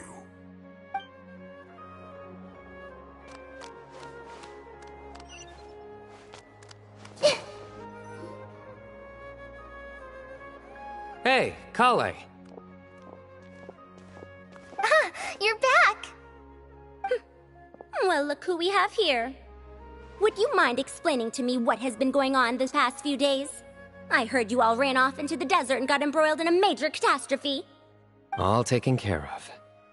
That does not answer my question. How could you be so careless? That goes for you as well. Yes, and you too. When you run into problems, you really ought to ask for help, you know? I've been around the block. Don't you think it would have made sense to involve me? And let's not forget, I know the desert like the back of my hand. Now would not be a good time to attempt to argue with Farazan. You're right. Mm-hmm. It's not the first time that I've had to talk to you about this sort of thing either. You need to learn that there are times when the right thing to do is get a more experienced member of staff involved. Do I make myself clear? Because if you don't, Kale, please do something. He's giving me the signal. All right, guess it's time to play my ace in the hole. Say, Madam Farazan, I can see you're pretty upset, but, I was just wondering, remember that time you offered to give me a tour of the Academia? Does that offer still stand? Huh? Wait, did I hear that right? Kale, you remember? Wonderful. Well, of course the offer still stands. Come on. Madam Farazan will show you around the old classrooms.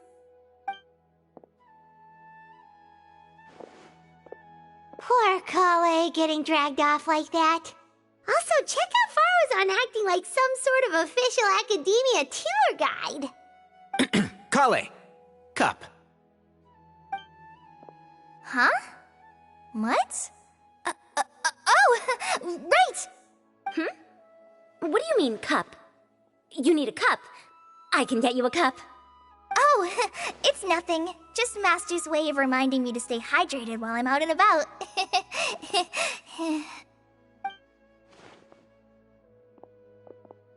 It's code for let's reconvene at the cafe. Tainari and I used it while we were in school, and it's become something of a family tradition now. Oh, that's kind of fun. Mm-hmm. 2 people left. Let's bring them along, too.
Am I hallucinating?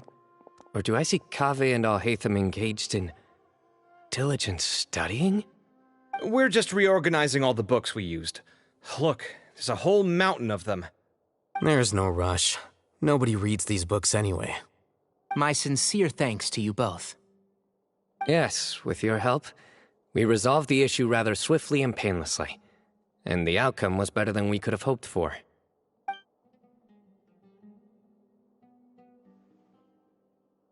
I see.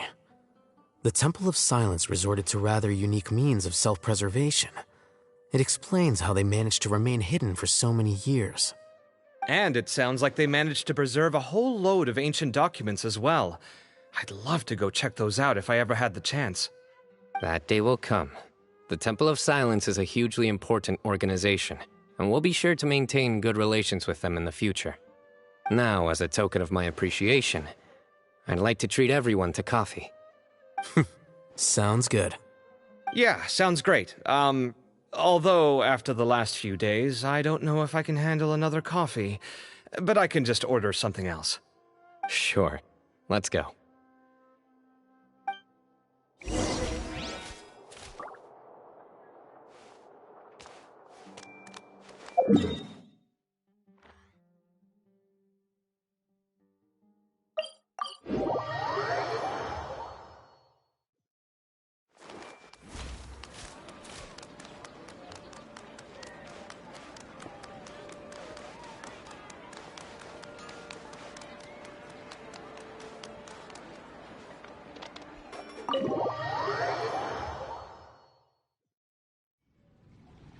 And then the Traveler just pounced on their opponent and knocked him right out cold. Then there was Tainari. He put up an amazing fight too. We ended up winning all 3 bouts. Whoa. Part of me wishes I'd been there to see it, but I'd have been biting my nails off worrying about you guys. A truly edifying account of the events. Bereft of detail, but it has livened up the room all the same.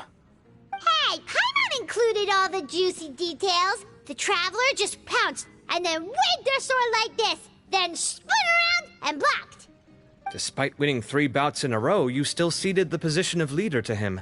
That's very dignified of you, Cyno. Of course. Being dignified comes with being a true champion. I got to be a champion too for once. I've not sparred much with desert folk before. It was a pretty unique experience. Yeah! Huge place! It felt like something right out of an epic poem! Imagine this. It was like there was... Maybe save that one for later, Paimon. Dessert's here.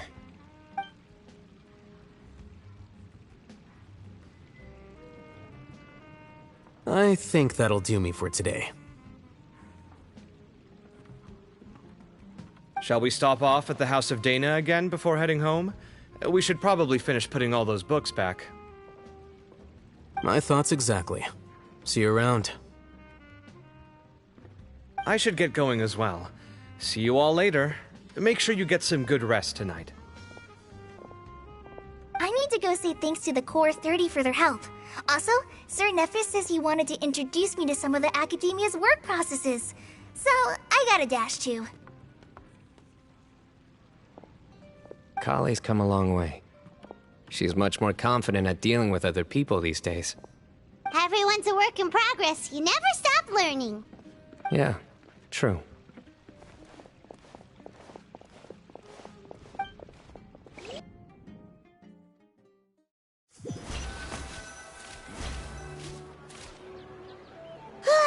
That was good. It feels like everything's finally wrapped up now. Life is all about these moments when you can finally relax and hang out with good friends after a job well done. And also, those desserts Cyno got, they were really good. Paimon definitely needs more of those in the future. Do you three have anything planned for the rest of the day? If not, would you come somewhere with me?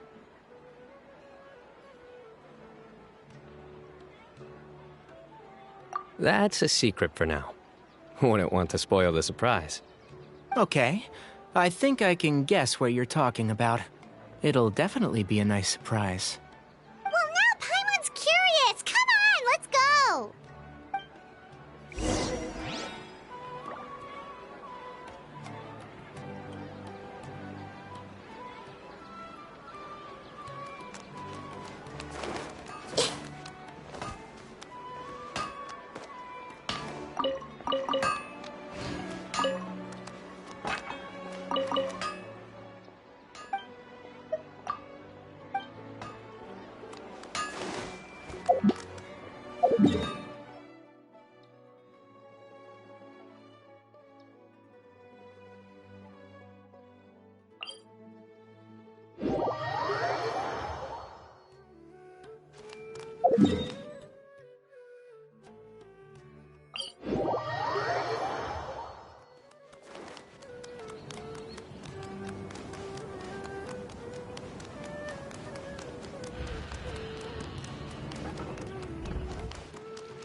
Been a while since I last made my way up here.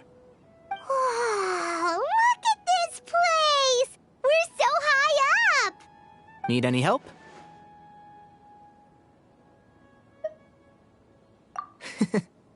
As you wish. It's a nice spot, isn't it? What a great view! We're so high up, we can see for miles! Traveler. Turn around.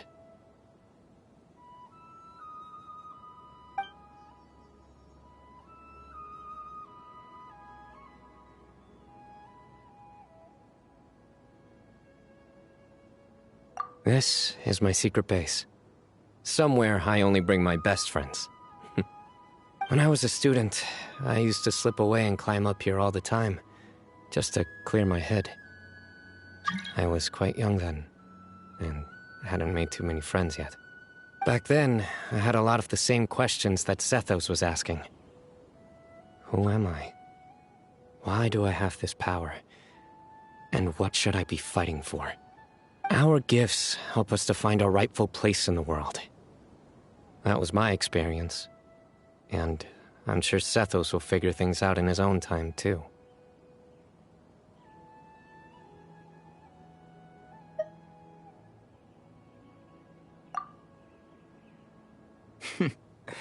You two really are like brothers. I feel the same way. Of course. I see no need to be humble when it comes to the facts.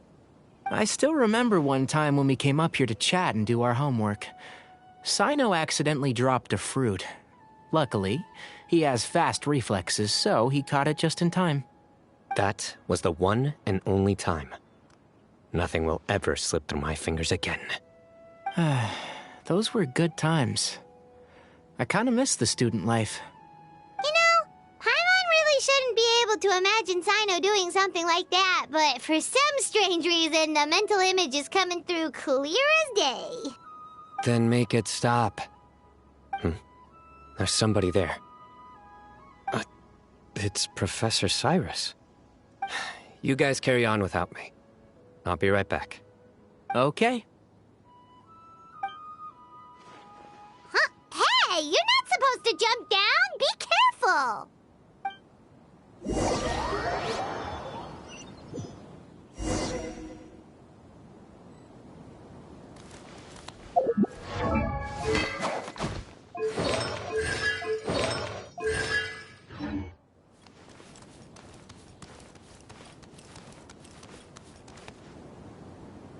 Oh my days. I can't believe how stupid I look in this one. Professor, what are you muttering to yourself about? Cyno. Ha, just the man I'm looking for. Guess what I found in some old notebooks? Some old photos? Can you believe it? This notebook was just sitting in a pile of odds and ends in the Sage's office. I must have forgotten to take it with me, and no one's touched it since. It was still right there. I was at the Academia earlier to discuss my workload with Nephis. I swung by the old office to have a look around and just happened to cross it. Oh, time flies. Look how tiny you are in this picture. Still a kid. You look quite young yourself in that one. Ah, it's this one. I remember that. Lisa took it, didn't she? Yep. Looks like her work, all right. Who else could have found just the right angle to make me look so unbelievably hideous? And this one. Looks like we're both dozing off. Oh, cheeky girl. Taking secret photos of us without our knowledge. Is there something you'd like to say to me, Professor? Like what? Like, these are good photos, aren't they? Hey, at moments like this, I hardly know where to begin. I can't pretend I'm a good person. Bamoon had every reason to despise me. And well, so do you if you feel the same way. Don't be ridiculous, you old codger. Is that not what you wanted me to say? Oh, I've dreamt of that place many times after leaving the desert. Sometimes I've dreamed that I was doing research with them again. And other times, I dream of the day they saved my life. Oh, it was one of the happiest times of my life. We all learned so much from one another. You've matured so much over the years, Cyno. Since you're my professor, I should save you some face by not calling you out on all the non-answers you just gave. So, I will do the right thing and keep my mouth shut. Good thinking. Take your own advice next time. Seriously, why bully an old man like me? I thought heroes were supposed to be gracious.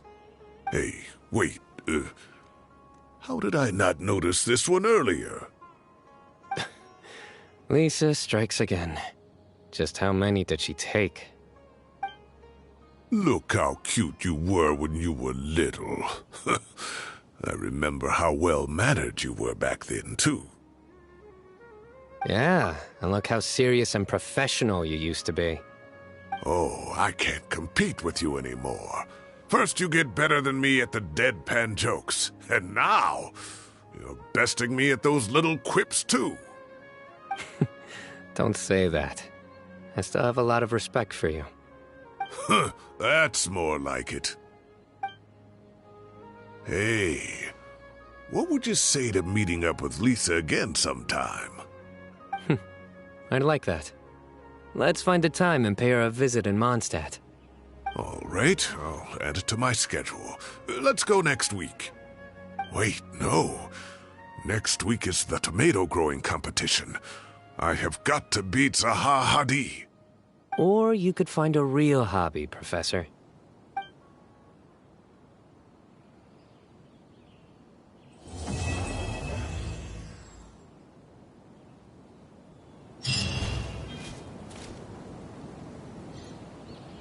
I can't treat my students like kids anymore. I have to admit, Cyno has matured far beyond my expectations. From now on, I'll just enjoy life as a retired sage. The future is safe in the hands of the younger generation. Joke. How do I make this a joke?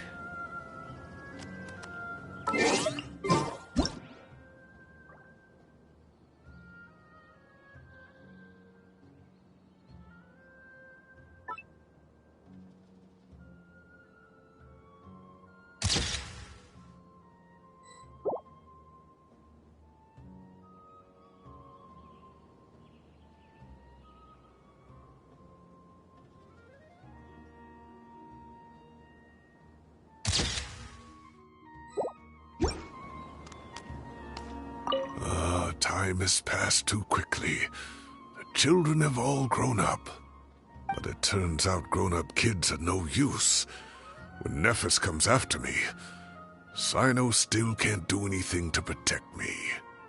Oh, that boy.